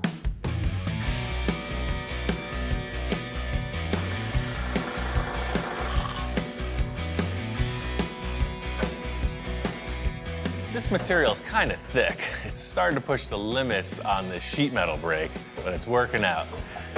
See, that handle's the result of some aggressive use. The main thing here is to make sure all the pieces have the same degree of bend and that they're all fit up symmetrically. 2 bottoms, 2 tops. It isn't really a complicated shape to create, but it's got to look like the foam model, so I'm just using that as a template. I'm literally building the metal panels around this foam structure just so it looks like our model. Even though we're modifying all the parts of this car as we go, what I try to do is make the most refined step towards the end game. So all this metal work, I'm really thinking ahead so that the keeper pieces are really a nice finish. So this is pretty much set up to weld. It'll take a long time to weld this without warping it and then sanding it so it looks seamless. But that's basically the idea. You got these 2 6-inch plates parallel and a nice crown on top. You know, just refined Victor's foam idea a little bit, but there's no waves in it. It'll be perfectly straight. The whole idea here is just keeping it light as possible. I didn't put any back on it because I'm gonna chop into here somewhere to fit around the body of the car. And then later I'll just put a couple cross tabs to brace it. Right now I'm just gonna sand off all this stuff until it looks like a perfect finished piece. Finishing process on this metal part is just like bodywork. Using these 3M discs just to rough everything out. After I get the surface knocked down, it's just a series of finer grits to bring this thing out to a polish. I changed around a few things from the original flat concept. You know, joined the center, filled in the whole thing here underneath, welded the underside. In the end, if you want to polish it, that would be the next step, but right now I've maintained that nice defined ridge all the way through. I never built one of these before. It's just knew I could weld, and I had a vision. And there it is. Building a grill bar like this is kind of a shot in the dark. You know, I know I got the skills to do stuff, but it's very rewarding to see it finished and in the car. Look at that thing. It's just what the car needs. One of the benefits about working with fiberglass is that you can flesh out an idea pretty quickly. But Victor and I decided he didn't want this raised center section, and then he didn't want these upright fins on the side. So you can see what you get in the end. It's almost a perfect match. If he doesn't like it, we'll just do another one. Finishing touches are just to paint it gray, make it look like the rest of the car. You know, that's the neutral tone. Fortunately, this fiberglass nose Victor brought in has holes. It was the same way that the original car was put together. They just bolt up. Done deal. Yeah, so now you really get that look. The whole thing with this design is it needs that bottom. Otherwise, it just looks like a suspension bridge. You know, it's just 2 legs. That bottom makes the 2 air vents completely apparent. One of the last things to do will be fitting the outside edges of the chin spoiler to the final contour of the fender. Leaving extra space for now because you never know, something just might change. Just one step at a time. You know, you're looking at the car through these goggles. That's looking good. That, not so much. There's a whole thing going on. Definitely nailed this grill opening. There's a whole world of trouble on top of that car. Can't look like a Sterling. Making a lot of progress on this car, but looking at it front row center, we got a huge issue with this roof contour. Some of the concept cars Victor had shown me pictures of had this wraparound windshield detail, and you know, that's what I'm throwing on the table. Right off the bat, I tell Victor I got this idea that the windshield, could look like a motorcycle visor on a helmet. They go up and down, and it looks space age. So by putting this round window, like you said, like a windshield of a helmet, Right. that will match this perfectly. Oh, yeah. Everything's curved, supercar, wrapped around window. The window comes up to get in and out, man. Sure. That would be like off the chart. So can you achieve that? Well, I don't even ask. My question is, When? when are you gonna do it? Well, I think first we'll have to make a paper template. Just like the rest of this car so far, we're going to build off of the Sterling body, create something new. Victor and I discussed the possibility of using another vehicle's windshield. I just don't see anything that looks like spaceship stuff, so we're gonna have to build it ourselves. The thing is, if the windshield is just one piece and it opens with the roof, that's super trick. You just don't see that on the street. So that's the thing. This is the pitch of your windshield at this point, so you see it's not a very big No, visual. let's move it back 6 inches, move that line to there. Drive right to the Okay, seam. right there. Okay, now we got a lot more pitch. See, there we are. Now that's more. In the core, it's gonna come up. Just like the rest of the car, the Sterling is now just a template tool. So I'm laying up cardboard on it because I know it's even and symmetrical, and just seeing what kind of curve it'll offer. With this idea of this curved windshield, a flat rooftop just isn't gonna look right. It's gonna look like somebody sawed the top of the car off, so it's gotta all contour together to complement the nose. Like you're saying, and you got your freaking rise. Yep, we got our little arc there.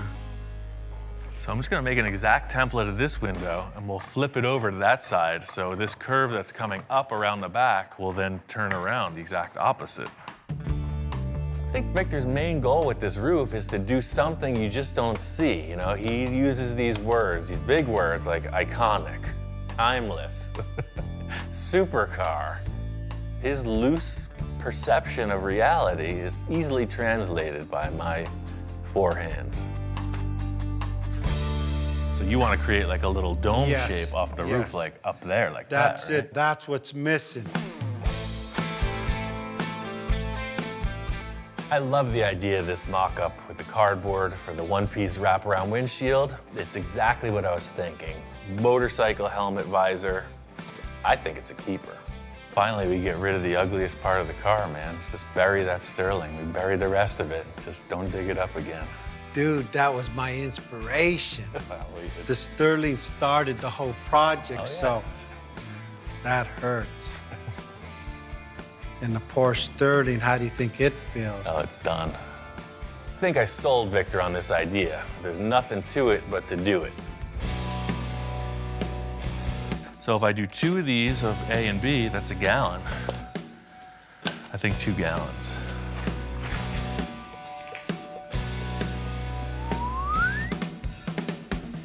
So that's 4 quarts of that. 2 of those. And now you start mixing. The whole thing is if I pour it on the car like this, fully liquid, it's just gonna go through all the cracks. I don't know, I'm just mixing it up. We'll see what happens. I still got 4 gallons left. It just became twice the volume. Here it comes. Get ready. Whoa. Wow, I didn't realize it was gonna be that fast. Wow, that was fast. Oh, we're gonna need more, totally. It's not stressing the barrier. It's growing just perfect. Uh-oh. We're about to experience a breach. It's still growing. The whole thing is, this is a huge challenge. It's the challenge of a lifetime, Just trying to keep it festive, keep it lively, always thinking of nonsense to get you through the moment. For the little 3-inch rise we needed, I think we've substantially overshot our goal. Shoot for the stars and you just reach the moon. It's kind of like chiseling through rock at this point. You're just chunking away, getting these big shapes broken off. Got to smooth it out and get a little bit closer. That's what I'm going to use the belt sander for. just eyeballing it. I know as long as I stay bigger than it needs to be, you know, anything goes. Wow, you got the Sterling out of the Sterling. As I'm getting sort of close, it's perfect timing, Victor gets here. I'm always monitoring his reaction. Looks positive so far. I put foam on the roof and then sculpted that back. So this isn't filler, this is a 2-part foam. You mix it up and pour it on the top. You know, him just walking in, I'm trying to explain. You know, he doesn't know where I've been. I'm trying to explain where I'm at. You know, see this angle, this complements that, and he's responding. You know what, stand back and look at the side, because it's actually, check this out, I love the way that comes up and then back down. It gives you like, man, that car's going fast. And it's not even moving. Yeah. And no more Sterling in the Sterling in the Sterling. Nope. Now it's just, I don't know, what is it? Concept, baby. Here, check this out. Now you get the look. That's why I got a solid black, so you kind of get the effect of it having a tinted window. That's the thing about making a model. You don't really understand what it's made of in the end. Pulling this protective coating off, you see a nice glossy surface. It looks like a windshield. That sells it. Yeah, see, now it looks like a windshield because it's got that black reflection, right? Wow, I mean, That's cool. I mean, that's supercar. Yeah. Everything I wanted. The round windshield, we got the curve on the top, needs a little bit of adjustment. Yeah, but now looking at it, you know, that's the whole thing. This just being a mock-up with templates. Just with the way that the roof comes together, check out this line with the tape. You know, like that, so that this was the roof, and this line was kind of going back into the fender, you know? Yeah, because what it almost looks like there's a flat top on it. That's a good idea, but watch, you stand back there, check this out. Victor's always talking about when you walk in the door and look at it, where does your eye go? What needs to be improved? He's saying that the windshield in the rear portion could be contoured a little, could be swept down a bit. And the more he's laying it out, it makes perfect sense to me. It does look way more streamlined. Let me spray that top of the window gray. We'll peel back the tape, and then we'll know what we're dealing with. This is exactly why Victor comes in periodically. He's not there for the monotony. He comes in, does a few checks, and then we move forward.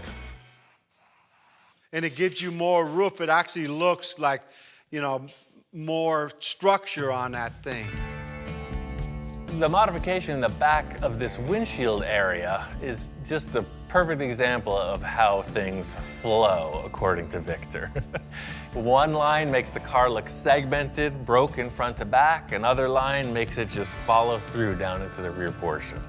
Yeah, so the whole thing is now on the other side of the car, it makes the roof look like it's just got a little cap on top. And by lowering that window line, it fits. Everything just flows right into the rear corners. It's them last little details to make these designs like work. Really happy with the way this roof concept has come together. There's just one more thing I got to accomplish to wrap this thing up.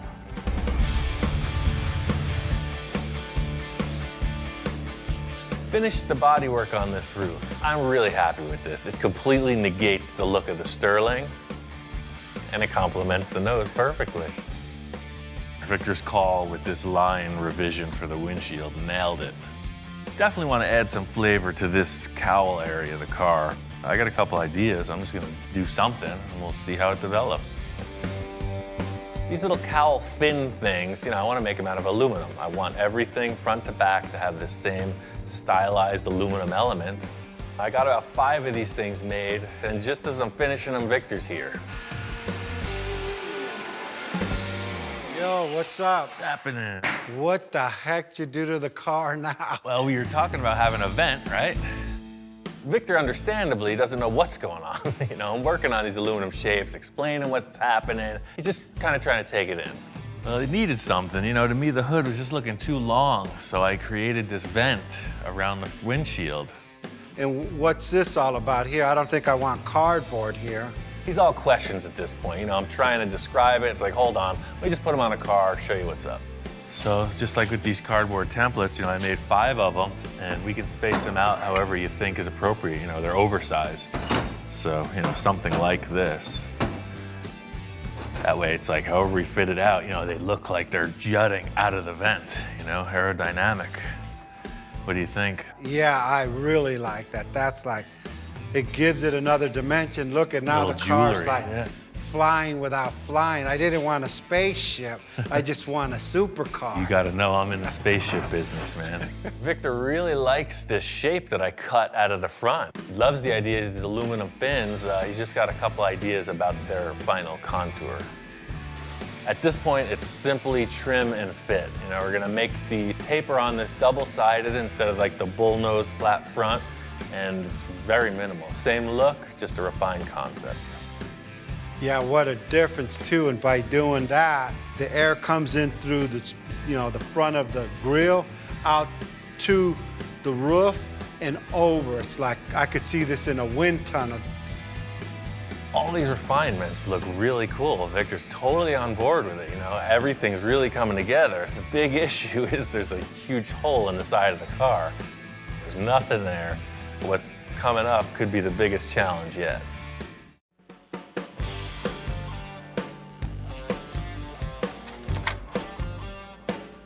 Ian, how you doing? Good, man. Still building. What the heck you doing now? I walk in today and Ian's got a structure on the structure. This is like earthquake proof now. Well, I just didn't want it to flex, man. I put the mold back on and then build a structure on top of it to support and keep it in shape. I mean, this thing I could drive a truck over it, I bet. I said, Ian, dude, are we in the tank building business? Come on, man, just a structure, not a tank. We're not going through walls with a mold. That's all the screws I can see. Hopefully there isn't a couple down in here. There it is. That was the sound of success. Let's see what it does. Hold it. It feels like something's Yeah. holding. Yeah. There it is. Yeah, it's right there. Right there. I can see it. There it is.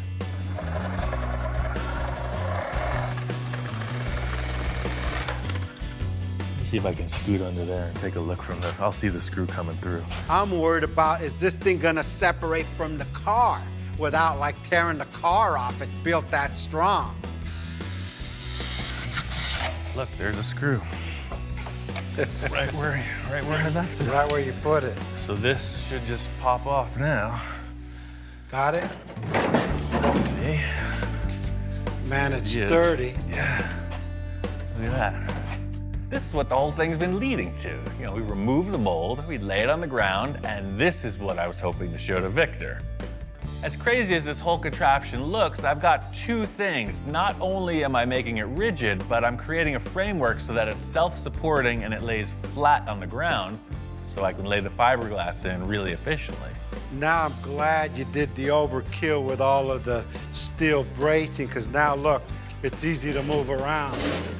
Yeah, the whole thing here is that is the mold. That's finished. We'll do a little cleanup on the stuff that's stuck to it, but there you go. That's ready to rock. First part of the process is twice the release compound. Really thought about how the thing would detach. The next step is to screw the mold into the body to make sure that it doesn't flex. The next part is just basically smothering the thing in expanding foam. I felt like expanding foam was a really good backer because it covers a huge surface area. It ends up very rigid and extremely lightweight. All the screws are marked with blue tape. Pretty much all I'm gonna do is I'm going to build a flat tabletop on top of this with steel tube. This whole steel web is just kind of encompassing. The one standard I need is a flat base plate for when this whole contraption flips over. It goes on the car basically upside down with all of these legs that attach it to the mold parts. This mold has to be perfectly rigid. The next step of the process is casting the end result car body. This whole structure really parallels myself in that it's super gnarly and ugly on the outside, but it's what's on the inside that counts. Silky smooth. Ian, how you doing? Good, man. This thing is ready for action. Man, this is like artwork, like Warhol stuff. Look at all the lines and stuff. Yeah. It's contrasted to the different elevations. Yeah, shoot, you're getting pretty good at that. Purely emotional. It's got a lot of feeling. All right, let's see how good you did this. Yeah, see, exactly. What a difference. Yeah, and then it'll flip over. Getting these molds off the car, laying them on the ground, you can see the structure's doing exactly what I had hoped. I'm sure with a minor cleanup, these things are gonna be ready for the next step. I can't believe the effort that went into this. Way more time than I expected, man. Yeah, I know you're working really hard on this, and I got a surprise for you. I got a buddy of mine that literally sprays, you know, the molds. Remember you're saying chopper gun and stuff? I was planning on laying this fiberglass by hand, but it turns out Victor's got a little ace up his sleeve. Here at California Art Products, Victor knows people. He's got his buddy who has this facility that makes incredible pieces of art. They make molds, they make originals, reproductions, you name it. Their whole business is mold making and fiberglass casting. So we set them on the trailer and brought them in to have Andre take a look. These guys are doing a completely next generation. Everything is represented in three-dimensional CAD drawings. So realistically, if Victor did want that full size, that car could be just set on that table, a giant block of foam, and you could replicate it at this point. Oh yeah, we do cars all the time. You know, fenders are right. See, part of his thing is like, you know, I just need to be there, full size, full scale, and the car will tell us what to do. But depends how you feel standing next to it. It's real hard when you're looking at a computer to but see. You could literally scale Victor and put him in the image as well. It could be a virtual. There we go. Just do cartoons, man. Victor, get in there. Yeah. This 5-axis machine seems like a perfect way to work, except when you change your mind, you know? You cannot debate with a machine like that. Ian, you might want to look at this. But wait, there's more. Well, this will give you an idea of how delicate this thing will cut. See how thin those wings are? Wild. You better hold it for a second. That's freaking crazy. Big benefit of using the process that Andre and his team do is the results are like world class. He's showing me this fighter jet model, super thin. Everything's been machined by these CNC mills. Yeah, it looks like you could literally take it and freaking fly it, man. All right, so what's going on here?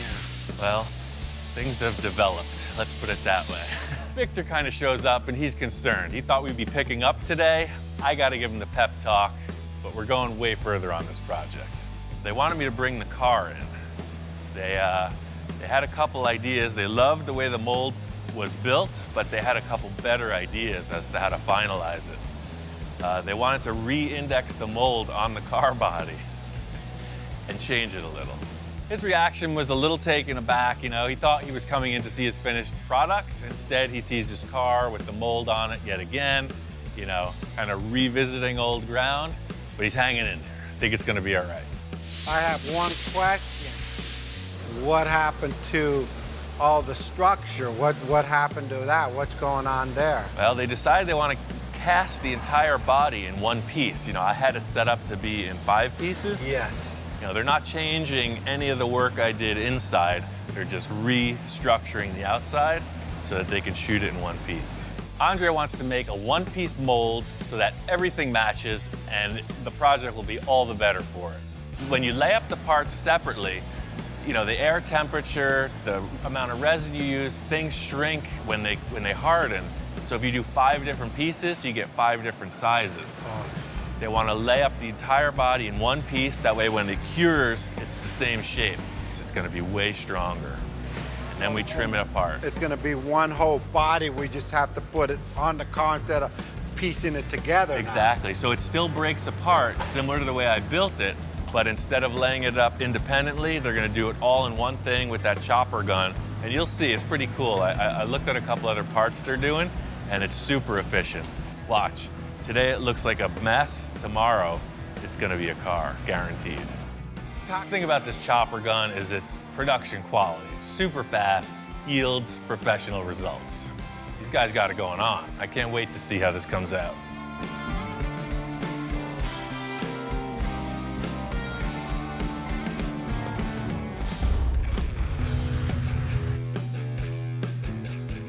Today's the day. We're gonna find out if that mold adventure pays off. Done everything I could preparatory-wise, and nothing to it but to try it out. It's the moment of truth. Walking in on this thing, I see this giant contraption.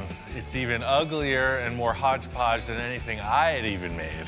So it's nice to see these guys swing it a little. They're totally out of their element and they're just rolling with it. So this is my best guess, man. All we have to do is see if this car is gonna come out of the mold. Don't even tell me all this effort. I'm kind of tripping out right now, and I'm going, wow. You know what? This is it. And he goes, hey, hopefully this thing works out. And I'm thinking in my mind, hopefully. But the moment of truth is when we see it, this gotta look exactly like the car we built, you know. I mean, worst case scenario, we've got a heck of a paperweight. Let's see, here goes. Cross your fingers. Shoot, me and Ian look at each other, said, let's see if these guys can release this thing. At this point, this is a total roll of the dice. It's a leap of faith. Will it release? Will we have to destroy the mold? Will it even come out? Hands off for me. I just left it to the professionals. What's amazing, it's pretty primitive, right? I thought they had this kind of machine that sucked it out of this thing. Hey, no more work than what you did. Yeah. Victor's all, oh yeah, I'm taking it to the professionals. You know, that's been his whole spiel this time. And he sees them doing the same thing we were doing, and he's a little bit taken aback. The edges peel off, but who knows if it's gonna release. Worst case, we can cut the mold apart and find the car in there, but I don't know. They're having some trouble, man. Otherwise, I mean, it's a great story, even if it doesn't work, right? It isn't a great story for me. Look, the pressure's on. I see these guys with pro bars, all this stuff. I'm going, man, these guys are gonna crack this thing. Oh, there it went. That's it, man. It's totally loose. Look at that. As soon as one part goes, the whole thing releases. It's like the straw that broke the camel's back. Wow, that's pretty crazy. Looks like these guys know what they're doing, man. That works. I didn't think it was gonna come out. Yeah, but what's it look like? Just because it released doesn't mean it looks good. I mean, it could be all freaky. I don't know. Please, have a positive attitude here, man. I'm like freaking because now's the moment of truth. We're gonna pop it out and actually see if it worked or not.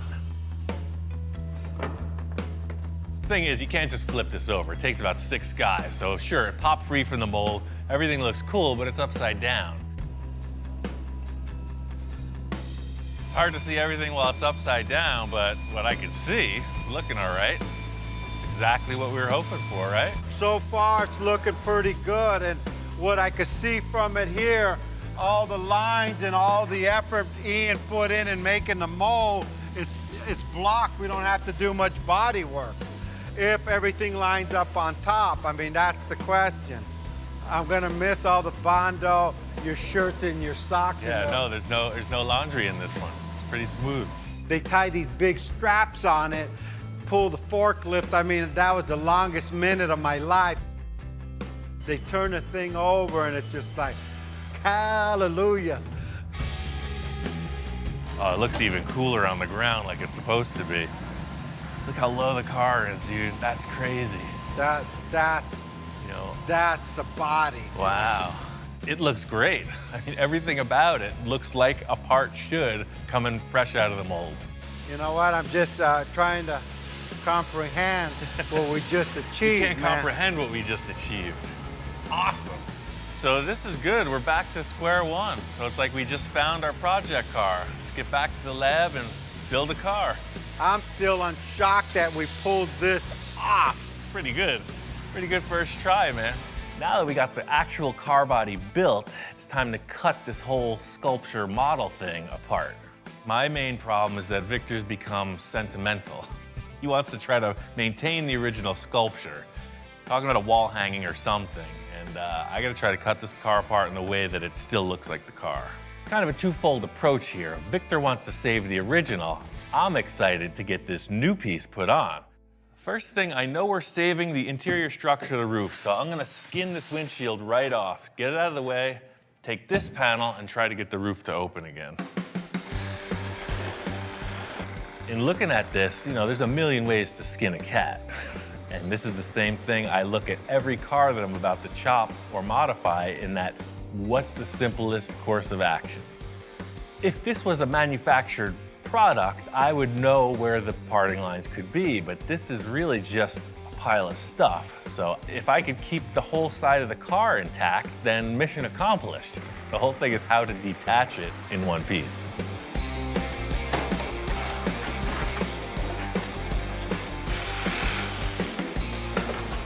This was pretty surprising. To part the whole side of the car off that efficiently, you could tell we didn't build it like a real vehicle. This is like perfect, man. I'm all jazzed up. We got to get this car assembled. So, got this body back from the fiberglass shop. Good call. One piece, it's perfect. Cut out the headlights, set up the parting lines, cut a couple access holes, and it's really like next level. Super nice. One of the cool things they did when it was there, aside from making the one-piece body, they incorporated this whole engine bay area that I made out of aluminum and steel on the Porsche, and perfect call. I won't need any of the structure that was on the Porsche. Self-supporting, super rigid, super thin. And the thing about suspending it with this gantry is that I can raise it up and down, adjust its attitude however I need. It's gonna make creating the body mounts a lot simpler. Instead of having 5 guys trying to position it, it's hanging, I can brace it off the car, build all the structure underneath. The thing is, this is what the whole project's been leading up to. The moment of truth is, does this new body actually fit the car? I'm thinking what the guys in the mold shop were telling me. There's shrinkage, there's stretchage, the mold could change shape. You know, an inch is a mile in car terms. This thing's been across town and back. Anything could have changed. I'm super excited to have this back, but now the thing is suspended, and when you lower it, you're gonna know. That's the thing, drop the anchor, see if it sticks.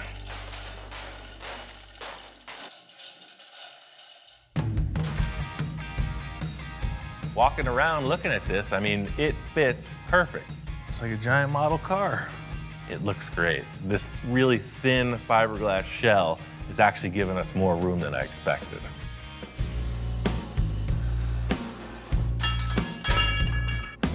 It's hard to describe exactly what I was thinking at 2:30 a.m. when I couldn't sleep, but it was something like this.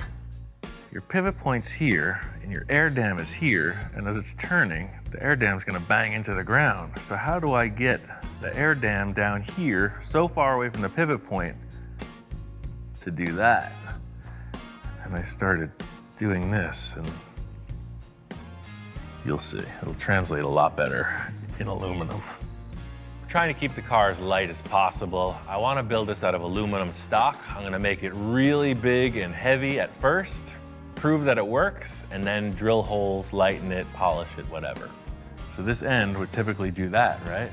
But now this end is going up and way out. This is what I was picturing, but the whole thing is it gonna work in the confines of that car body? You know, you can make anything, but in the end, will it fly? In theory, a tabletop demonstration proves it should work. All I gotta do is put it in the car and see if it actually happens. Cutting out this hood looks simple, but it's actually kind of techy. In other words, there's a lot of expensive Porsche underneath. You're going in with this big caveman saw blade.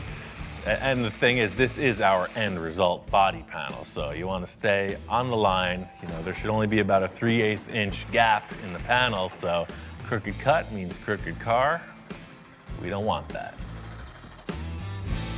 Now that this nose section is parted off from the body, the only thing to do is see if that hinge does what I am telling it to.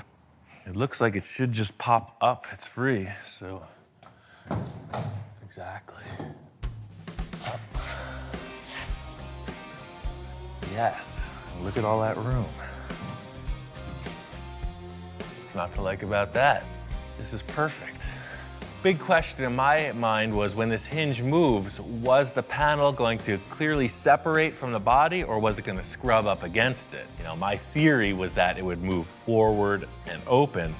It does exactly that. I almost can't believe it. I surprised myself, or you could say purely lucked out.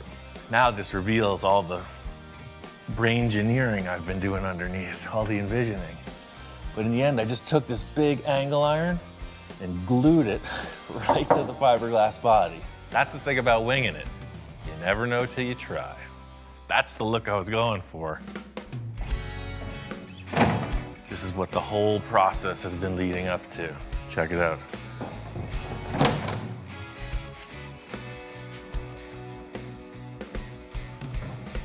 What do you think? It works, right? Does it work for you?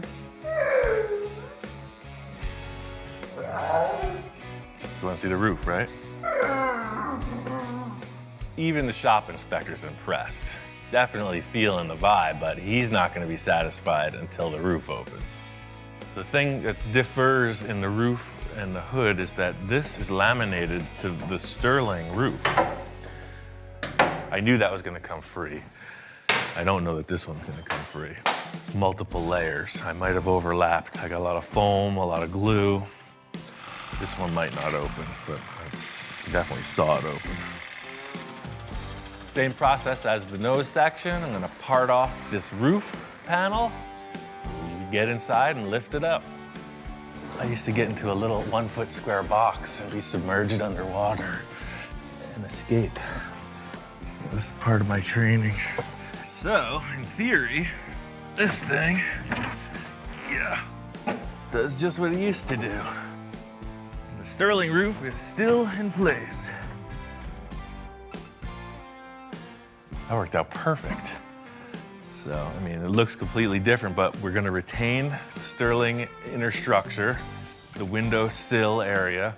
The A-pillars are gonna get cut out, but the hinges, the latch, the mechanism, the backing flange are all Sterling. Victor got what he wanted.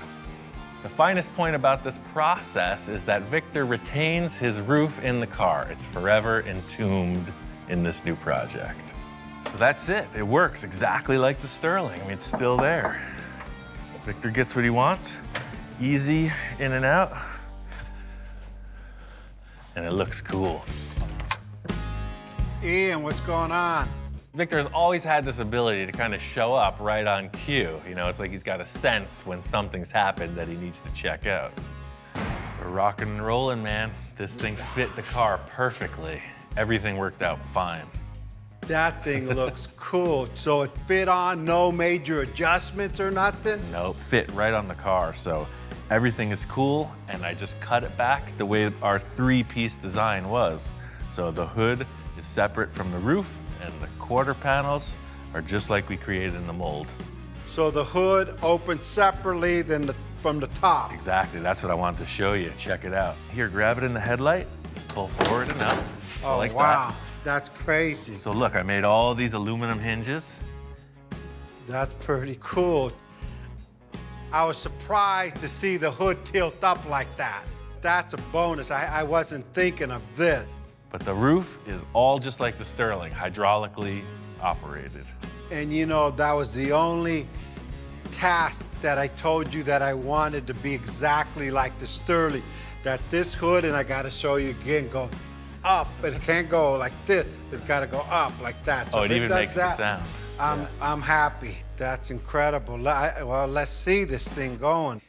Think through this whole project, Victor's one-track mind is, oh yeah, everything looks great. How's the roof? Does it work?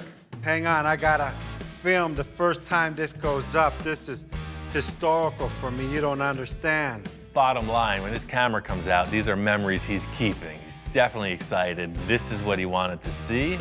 Let's see, hit it. Yeah, baby. Yeah, look at how smooth. That's it, man. You could see in somebody's eyes when they're like, yeah, I'm charged up. Everything we've done is paying off right now. Everything's happening.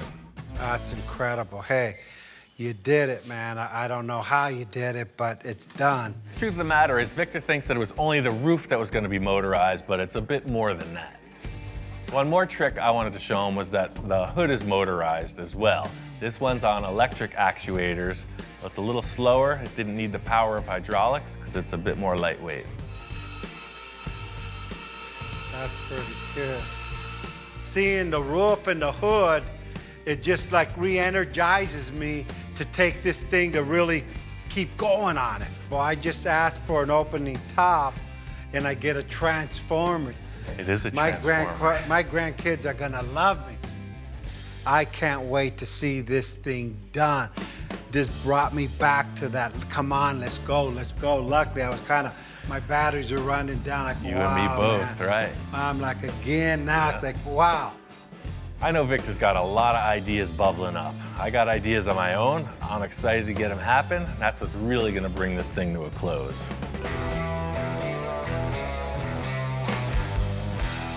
We are on the home stretch of this project. You know, the majority of the fabrication is complete. We couldn't find anything that looked right on the car as far as taillights go. So Victor says, hey, on top of every other thing you have to do, just knock off a custom set of taillights that looks awesome.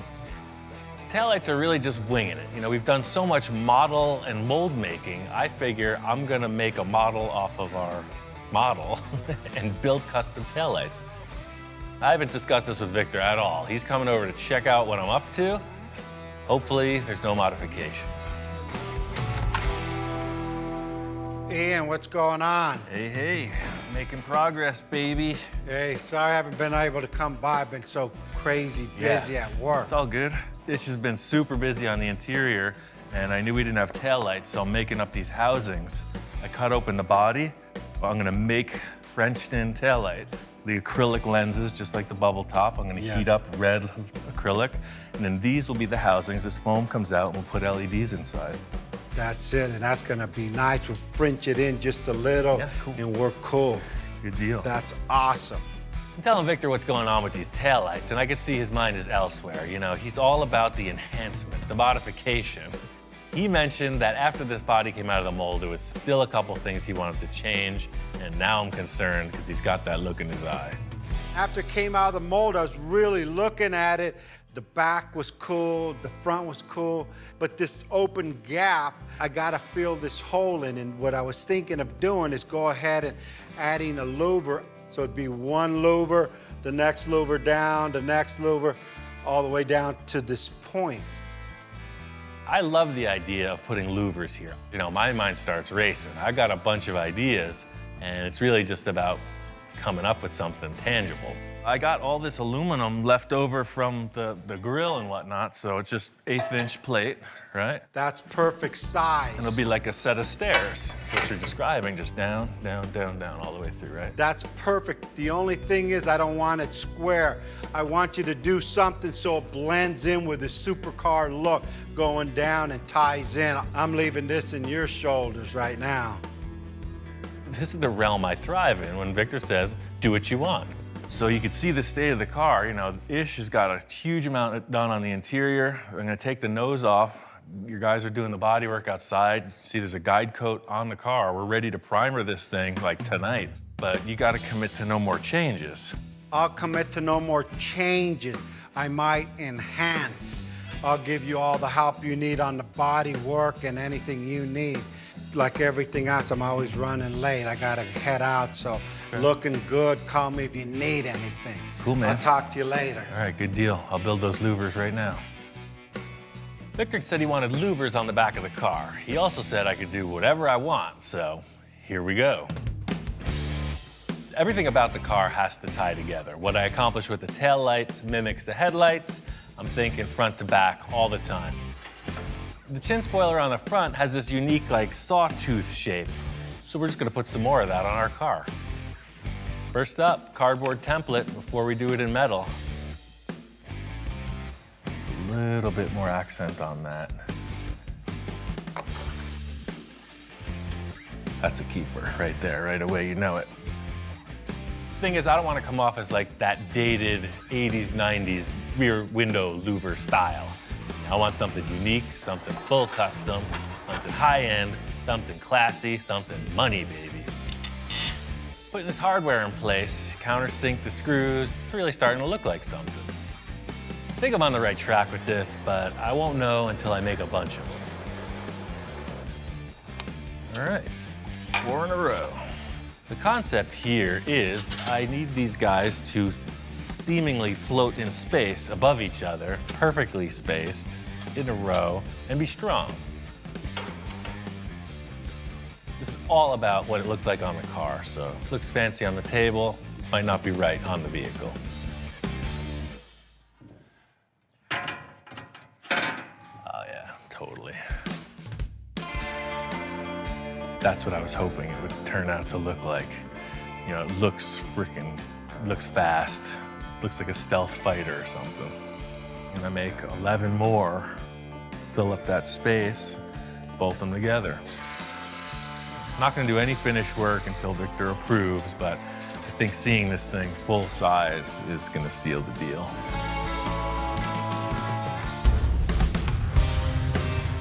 I got both the taillights finished up, and I'm just working on finalizing this louver set. I really like this. I can't wait for Victor to see it. He didn't have any requests on how these were gonna be created, what they looked like, etc. So he's coming in cold. Ian, how's it going? I do a little metal work in my spare time when I'm not doing fiberglass for months, so I came up with this, you know, just winging it. That's called fabrication at its best. Look at that. This guy, again, went up and above what I asked for. I just thought the front spoiler had such a cool shape, you know, the Lamborghini chin spoiler, the air dam. I just used those 3 points and just shrunk it down. Brilliant idea. It's gonna all flow together with the front to the back. Exactly. He's nodding, he's into it, he's digging it. I really just want to show it to him on the car. That's what sells it. Yeah, I haven't even seen it full size yet, so. Putting it on the surface of the car, there it is. You could tell it's meant to be. Takes that giant negative space in the car and it enhances it. Wow, that looks freaking gnarly, man. Like real. Like an angry machine. That matches this car perfect. Victor's not a man of few words. He also likes his enhancements, and you can see he's into this. I'll put it on this hinge, that way it's like a hatchback, you know? That opens, you can get stuff in there if you need it, and it'll latch down just like the trunk did. Cool. Look at with the light that you put in. Oh yeah, I built those taillights too. Let me show you what that's about. Also explained to Victor I finalized these rear taillights. You know, they're pretty trick. Everything's handmade. I put a clear lens, explaining to him we can try a deep red or more of a ruby red lens, LEDs, you know, just discussing what it takes to wrap this thing. I have a windshield that I made. It's out of polycarbonate, so that'll be the last thing because it's pretty fragile. I'll wait until the car is fully done. The body guys are working hard on this. You know, the deadline is close. So I just got one question. Any changes? It's not that I'm not sure. I'm looking at it and I'm just trying to absorb it all, right? Then he ends the sentence by saying, is that good? No changes. No changes, that's it. That's a first, I'm ladies and committed. gentlemen. He's committed. That was hard for me to say. Okay, we got results. He made a decision. I'm just rolling with that decision-making process. Let's get to the paint, Victor. Tell me what color it's gonna be. Well, you know, the mock-up was like a bluish gray, more of the blue. It looked pretty good, but I think I'm gonna go with a gray or silver or maybe a red or black. So Or maybe a white, I'm not sure. I'm leaving the paint call up to Victor. It's a little stressful because he changes his mind, and I've seen him paint a car back to back 3 times in a row. I think this is why Victor's such a successful businessman, because he thrives in the final inning. You know, you see the baseball game and they're all waiting for that home run. That's what Victor's swinging for. He loves the suspense. I'm nervous. We are literally 48 hours out from the show. From this point on, it's all hands on deck.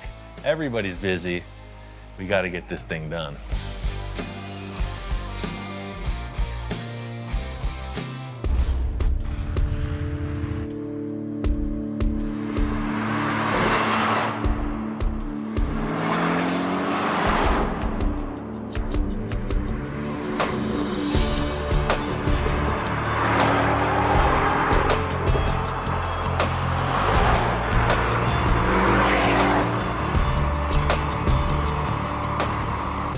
this car finished up and took it out for a test drive.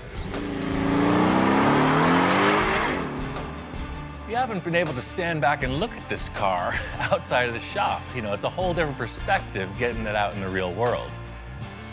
Surprisingly, Victor went with a white paint job, used a little pearl in it, and contrasted that with all black details. Lino and Ish went nuts on the interior. It's completely hand-built. We left the stock gauge cluster, the steering wheel's there, special rocket launcher flipper switches for the nose to open and the roof to open, black rims, blacked out lights, blacked out the rear louvers also. Another last-minute element was this rear spoiler. We made these side fins. They're made in the same way as the rear louvers. We took it out to this deserted road, ripping around. We just having a blast. And I said, Ian, you gotta drive this thing now. Got your top, got your supercar, got your air conditioning. All I wanted was my top. This thing looks crazy, man. You haven't even seen it driving down the wait street till you yet. drive It's it. freaking cool. All right, man, let's check this I gotta out. check this thing out, man. That's the one thing I know, man. This hat is not working with that roof. Shut her down and cruise. All right, let's go for it.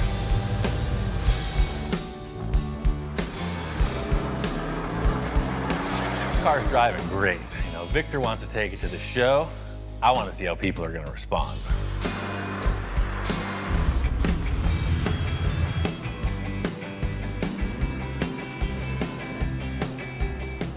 Made it out to the car show. This is the show that originally kicked off the whole idea of this crazy journey we've been on. The thing about a car show is it's literally a trial by fire. You never know how people are going to react. We've had a couple of our bills critiqued pretty heavy.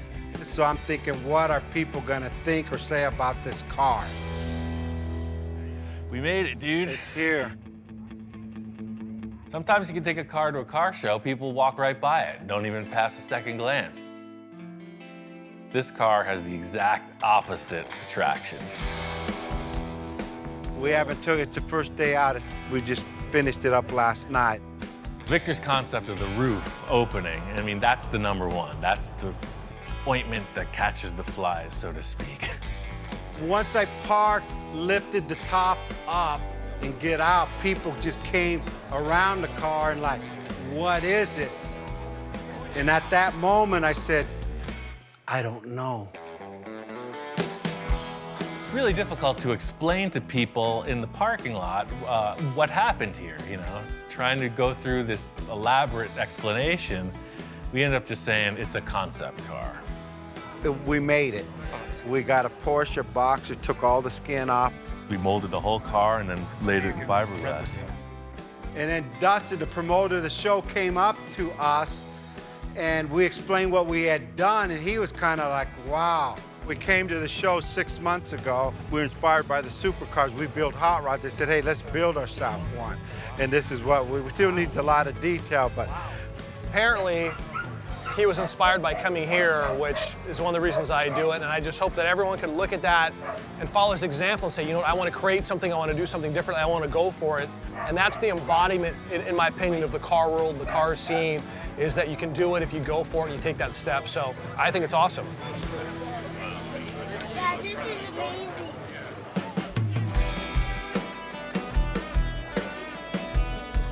yeah, no, that thing came out pretty Oh, you clean. got your camera out again. That means Yeah. you're satisfied. Yeah. No more changes, right?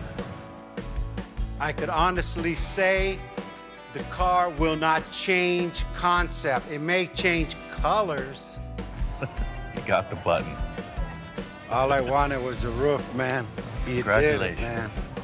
I don't know what the heck we're gonna do next.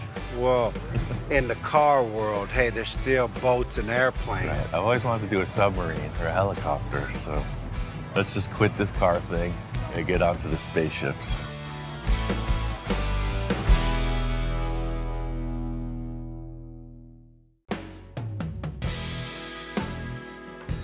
Car is definitely evolving. The front and the rear look awesome. There's a huge hole in the side. You know, this is still, it's all conceptual. Until we put that mold on there, anything can happen. Got these wheel dollies from Eastwood. They're pretty cool in that typically you would have to jack the car up with a floor jack and slide this tray under them. But this has like a telescoping ram with wheels on the end. So as you pump it, it contracts and it squeezes the tire up off of the floor. Now, the cool factor with these is you can rotate the car any which way. You know, I'm gonna need to look at this from the side profile, come up with a concept for the side panels. That's the thing, it's a work in progress, it's developing. You know, our main issue was, is the nose too long? And I think it works. You know, that's really what the side view shows. What we have now is all the elements on the wish list. The giant trough in the back, cool wraparound motorcycle helmet windshield, really exaggerated nose with the deep vents. So we're gonna need to tie that all in, but I think a good segue into that is to connect the dots. You know, there's a giant hole in the side of the car. See what develops with that, you know, creatively, and then we'll mix and match, decide how to blend them all together. I'm gonna drop this on the ground. So here's the deal.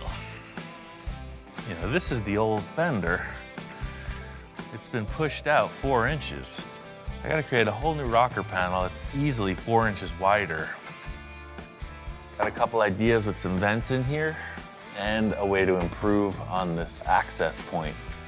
Everything has to start from somewhere. You know, my typical formula is just a blank slate. Just set up something before Victor gets here, and then we'll hash it out. I'm really trying to give this car a truly exotic flavor, you know, one-off, unique, and I think the side offers a ton of potential. We got all this left over from the front hood. Let me see what this does. The main point of concern with this car is that there are no doors, so the roof is the access point. It opens and shuts. That seam has to look good with whatever design we come up with.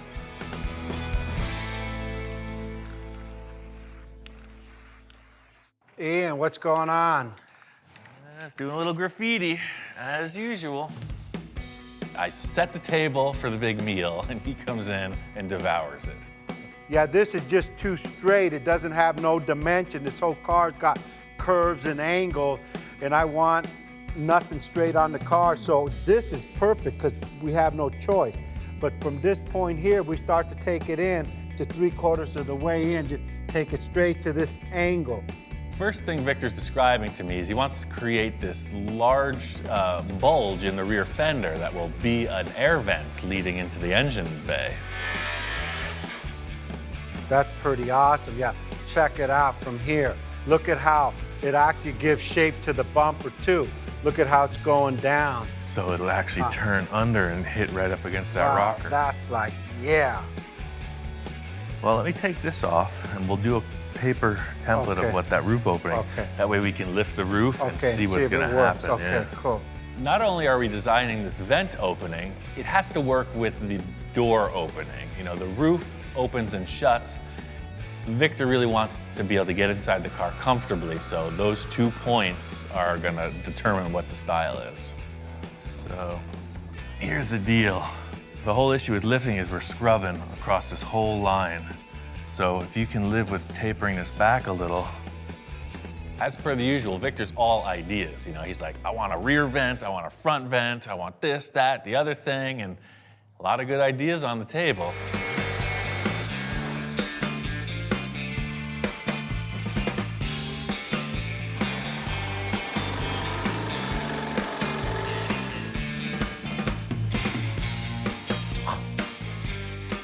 Comes together. You just get the clients out of the room, you build the cars. This thing is fleshing out. This is the car that I envision, you know, this is what I'm talking about. Massive intake for the vent, very shallow door, you know, it just looks like a fighter jet cockpit. The fenders look fast, it's pretty trick. I want to see this fender continue all the way to this point. I want the front fender to go right down into the beginning of the vent.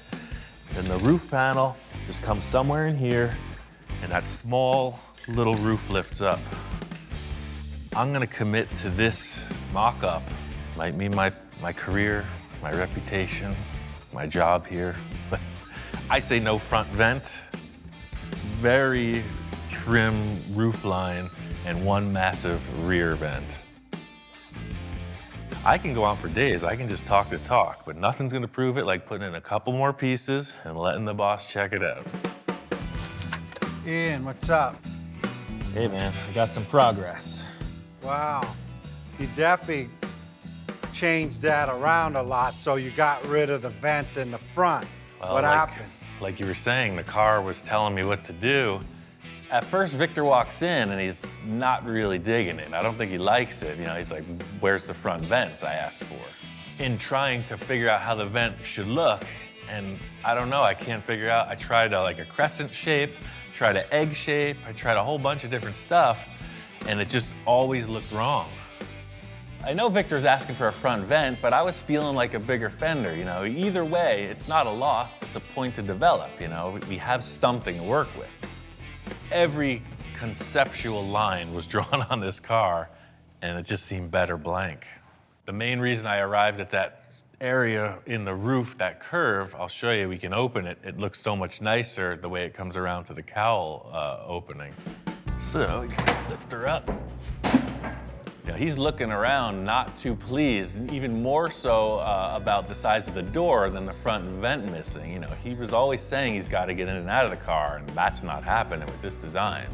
I'm not a spring chicken anymore. I mean, I'm not an acrobat. I can't do that anymore. You know, Victor's getting back to basics here. He's like, you know, I'm no spring chicken. We need to get a little more conservative with this. And I'm thinking, conservative? That is like the opposite of Victor Cacho. Right there, it looks the best open, literally. That's design concept-wise, that's it. The problem is, I got to get in this thing and out of it, and I don't want to, hey man, that's the coolest car I've ever seen. Too bad that guy can't get in and out. All of a sudden, Victor starts drawing a bigger door. Same flavor as what was established, but just bigger. And that, to me, starts to look a little less cool. Right, so you got this, Yes, you got this, yes. then that's got to somehow tie it, so you're damn close there.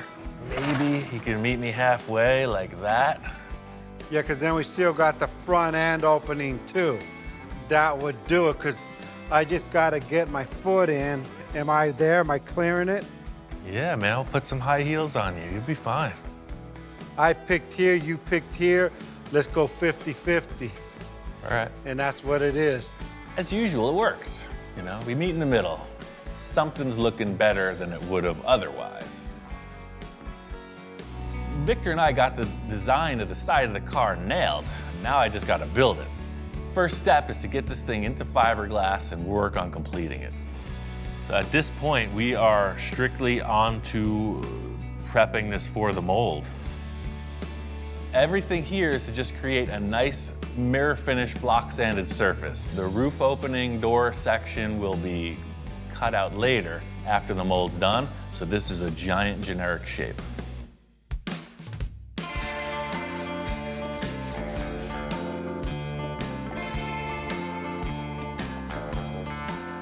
Although this still opens right here, I'm going to be able to just draw the brand new one. We're going to carve that in, and the mold will reflect that new line. Typical modeling scenario, you know, paint it gray, neutral tone, stand back, check it out. I really mellowed out that pronounced bulge on the front fender because it was affecting the final line opening of what the roof parting line was going to be. So in having this nice smooth surface, I can redraw that and then kind of get a feel for what the proportion is. Yeah, just sitting back looking at it, you know, the fender before was this really bulbous shape towards the rear, and I think that this line will bring it back. I'll carve that in, and the mold will represent the new parting line for the roof.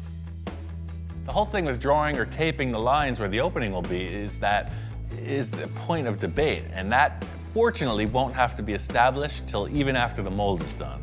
I'll be able to modify that right up into the very end. So you see, it puts that round shape back in the fender just by having a line drawn on it. Plenty of room to step in, not stepping over the vent like Victor didn't want. You know, the vent is greatly decreased from what I had originally conceptualized. But in doing those few minor things, the rocker panel looks completely blank, totally generic, not okay.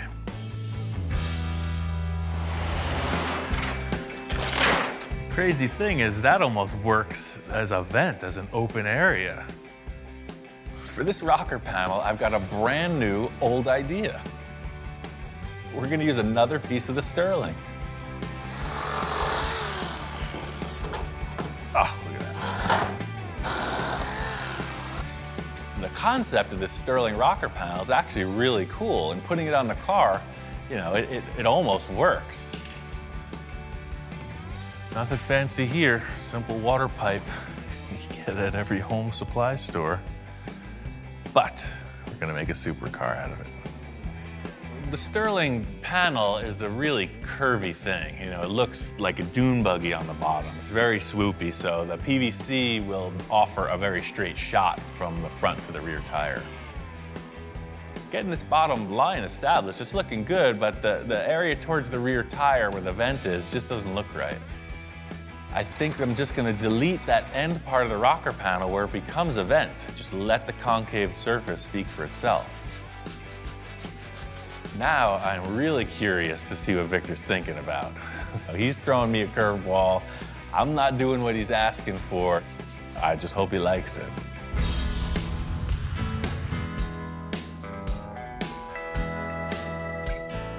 Name of the game here has been a ton of bodywork. I got a team here helping me out. It's looking good.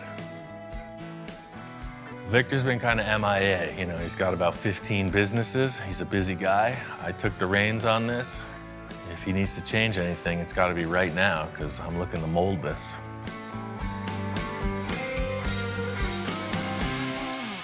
Wow. Ian. Wow, dude, come on. Long time no see, compadre. You don't sleep? I've only been gone a few days, not months. I got assistants, man. We got a crew doing the night shift. That's how this happens.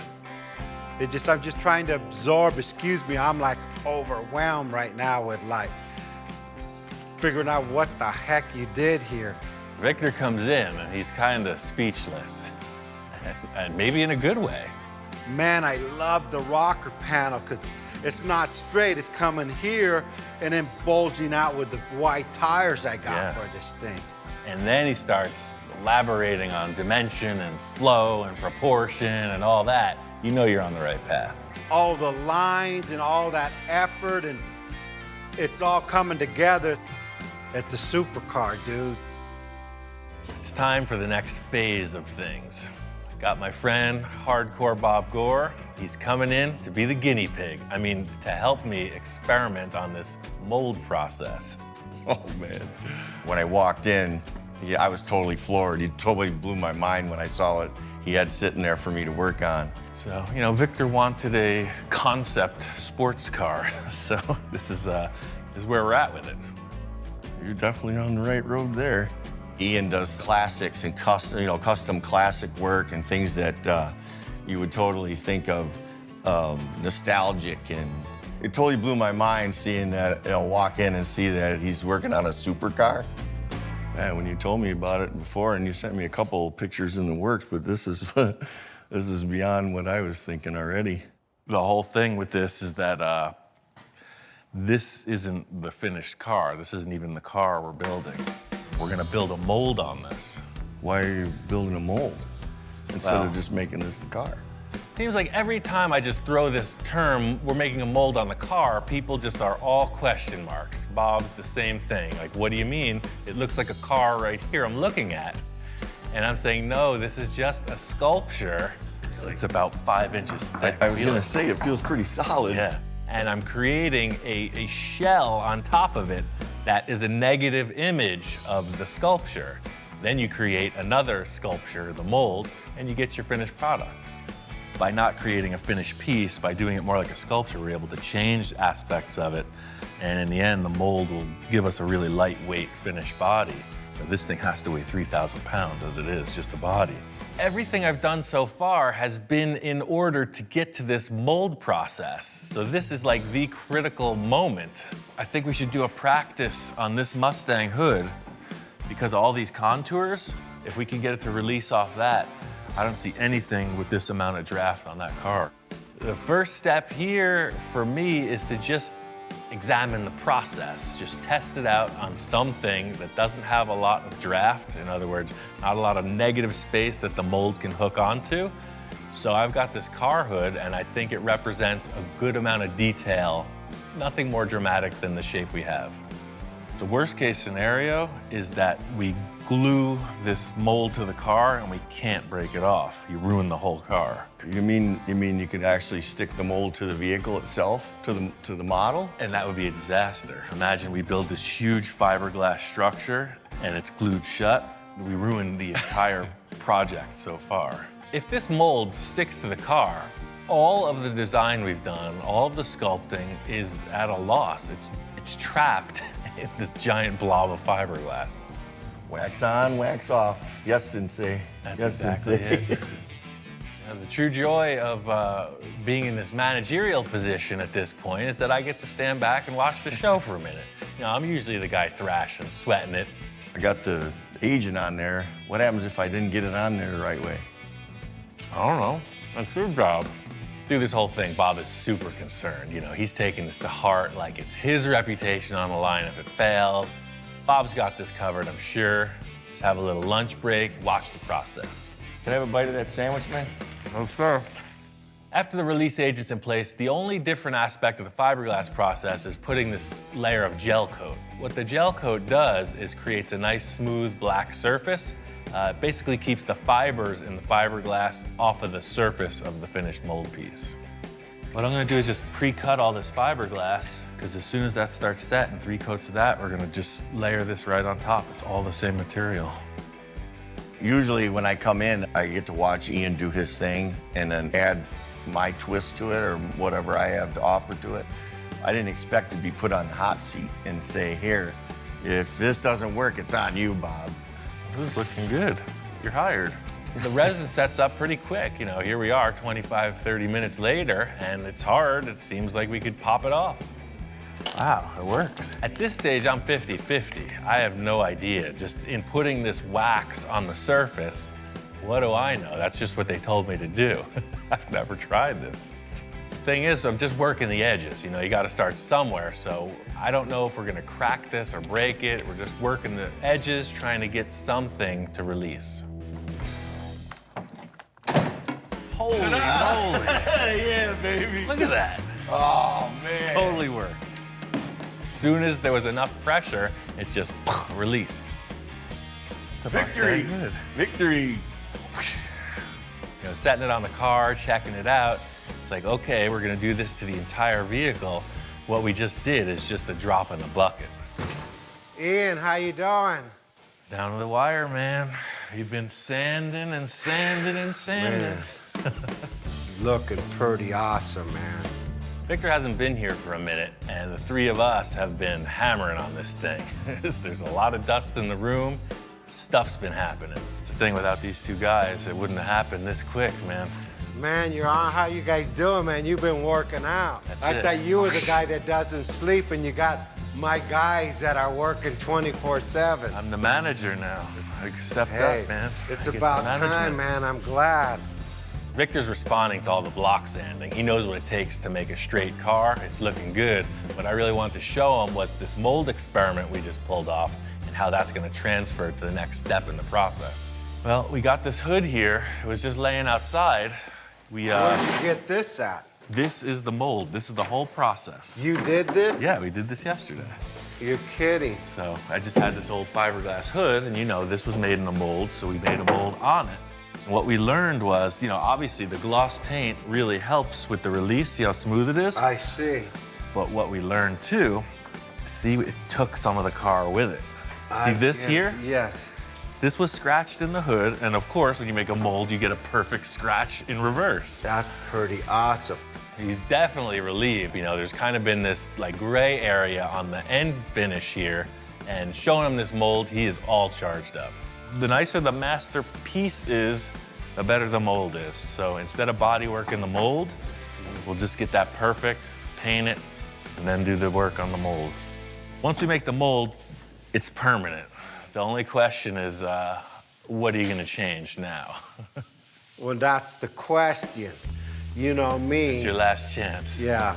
I'm all amped up to get on with this, you know. I've got my salesman suit on, and I'm telling Victor, now's the time, man. It's gonna happen. If there's anything you need to change, speak now or forever hold your peace.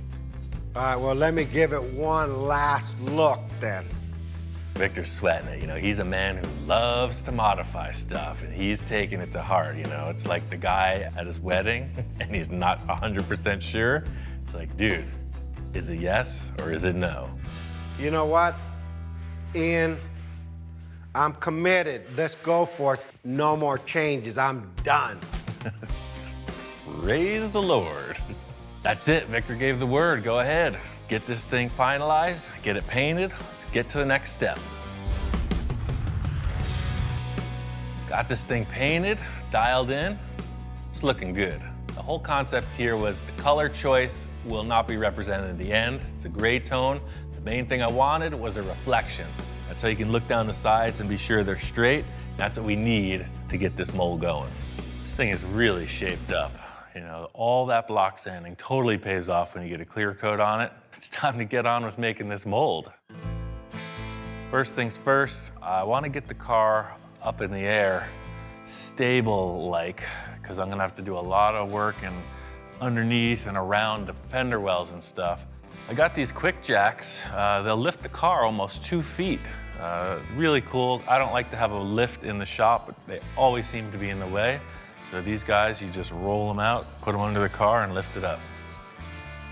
It's just like anything else. You work in as comfortable a position as you can. I'm gonna have to do a bunch of stuff up in the fender wells, under the rocker panels. So in other words, it's not so high up, I can't reach the roof. There's no pillar in the way you'd see with a standard vehicle lift. Full 360 access, about 1.5 feet off the floor. It's perfect for what I need. I think a typical car mold is built in like 7 or 8 pieces. I think we can get away with a 5-piece mold. In other words, the hood will split in half, left and right. The roof and door sections will be 1 piece, and the right and left rear quarter panel will pop off independently. This is an exciting part for me because the whole build has led up to this moment. Instant wheel arch. The whole thing with the parting line is the mold has to separate. When you reassemble the parts, you want to be sure that they don't shift, because otherwise you're going to have a big step in the surface. So my simplified keyway is using this board. It's a door jamb with ridges. So you have this series of ridges, and then they index every time. In other words, it's not going to move up and down because it's keyed. The first step of the process is exactly like what you saw on the mock-up with Bob. Just gonna put this release agent on. The one difference is this time it absolutely counts. Hey, what's up? Oh, what is this, Fashion Week? Come here. Shop inspector's here just for one quick glimpse at the magic. You know, he knows this is not the standard procedure. He's very concerned, so it's a toxic environment. Bottom line is I am going for this solo, unsupervised, no inspection, no quality control, anything could happen. Later, Wonder Mutt, it's been real. After the release agent dries up, first step is gel coat 3 times. 3 layers of gel coat, that helps keep the fiberglass fiber off of the surface. Gel coat is on, now 3 layers of this. So I'm cutting up fiberglass mat now. It's gonna be 3 layers. First layer I'm starting with is super thin. I noticed with that other test, these heavier panels were having trouble molding into the contours, and I want to be sure that it lays down. So the first layer is ultra light. The thing I'm responding to is how much effort this takes, you know. I've heard about hand-laid parts, how they're kind of superior and that they're a really perfect fit up. The thing I had no idea was how much material is used. This is 1/5 of the mold, and it's just taking a ton of product. It's gonna get real ugly before it gets better. Hopefully Victor doesn't get traumatized. Passenger side is 1/2 of the nose piece. I'm gonna do the same exact process on the driver's side. That represents the nose. Get those in place, pull it off. I knew when I was laying this up it was grabbing in some places. I knew I'd have to do a little trim work to get it off, so going in, going around the edges, same thing as the test piece, just trimming back the sides. At this stage, I'm feeling confident. There's no reason it shouldn't work, but this is the moment of truth. We gotta pull this thing off. Going in, just trying to start this prying procedure, and I'm expecting it to pop, to release, like it did.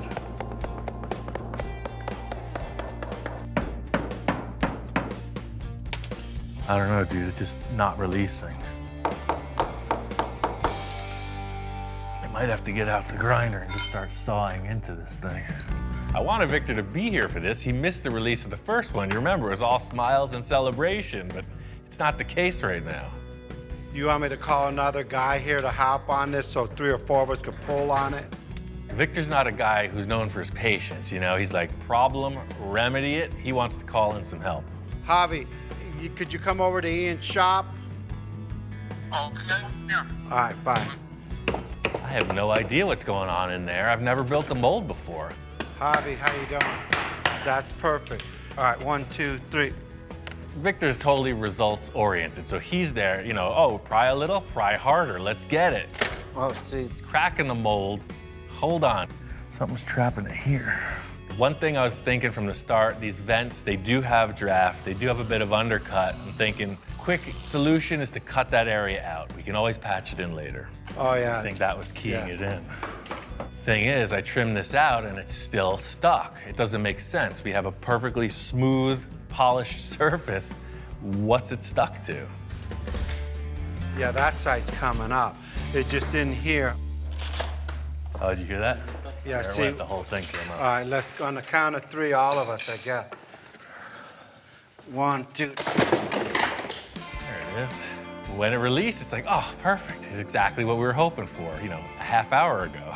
It was glued itself to the paint. How, where? We will pick it up and look back at the car, and I see the paint has totally delaminated. I mean, it's a mess.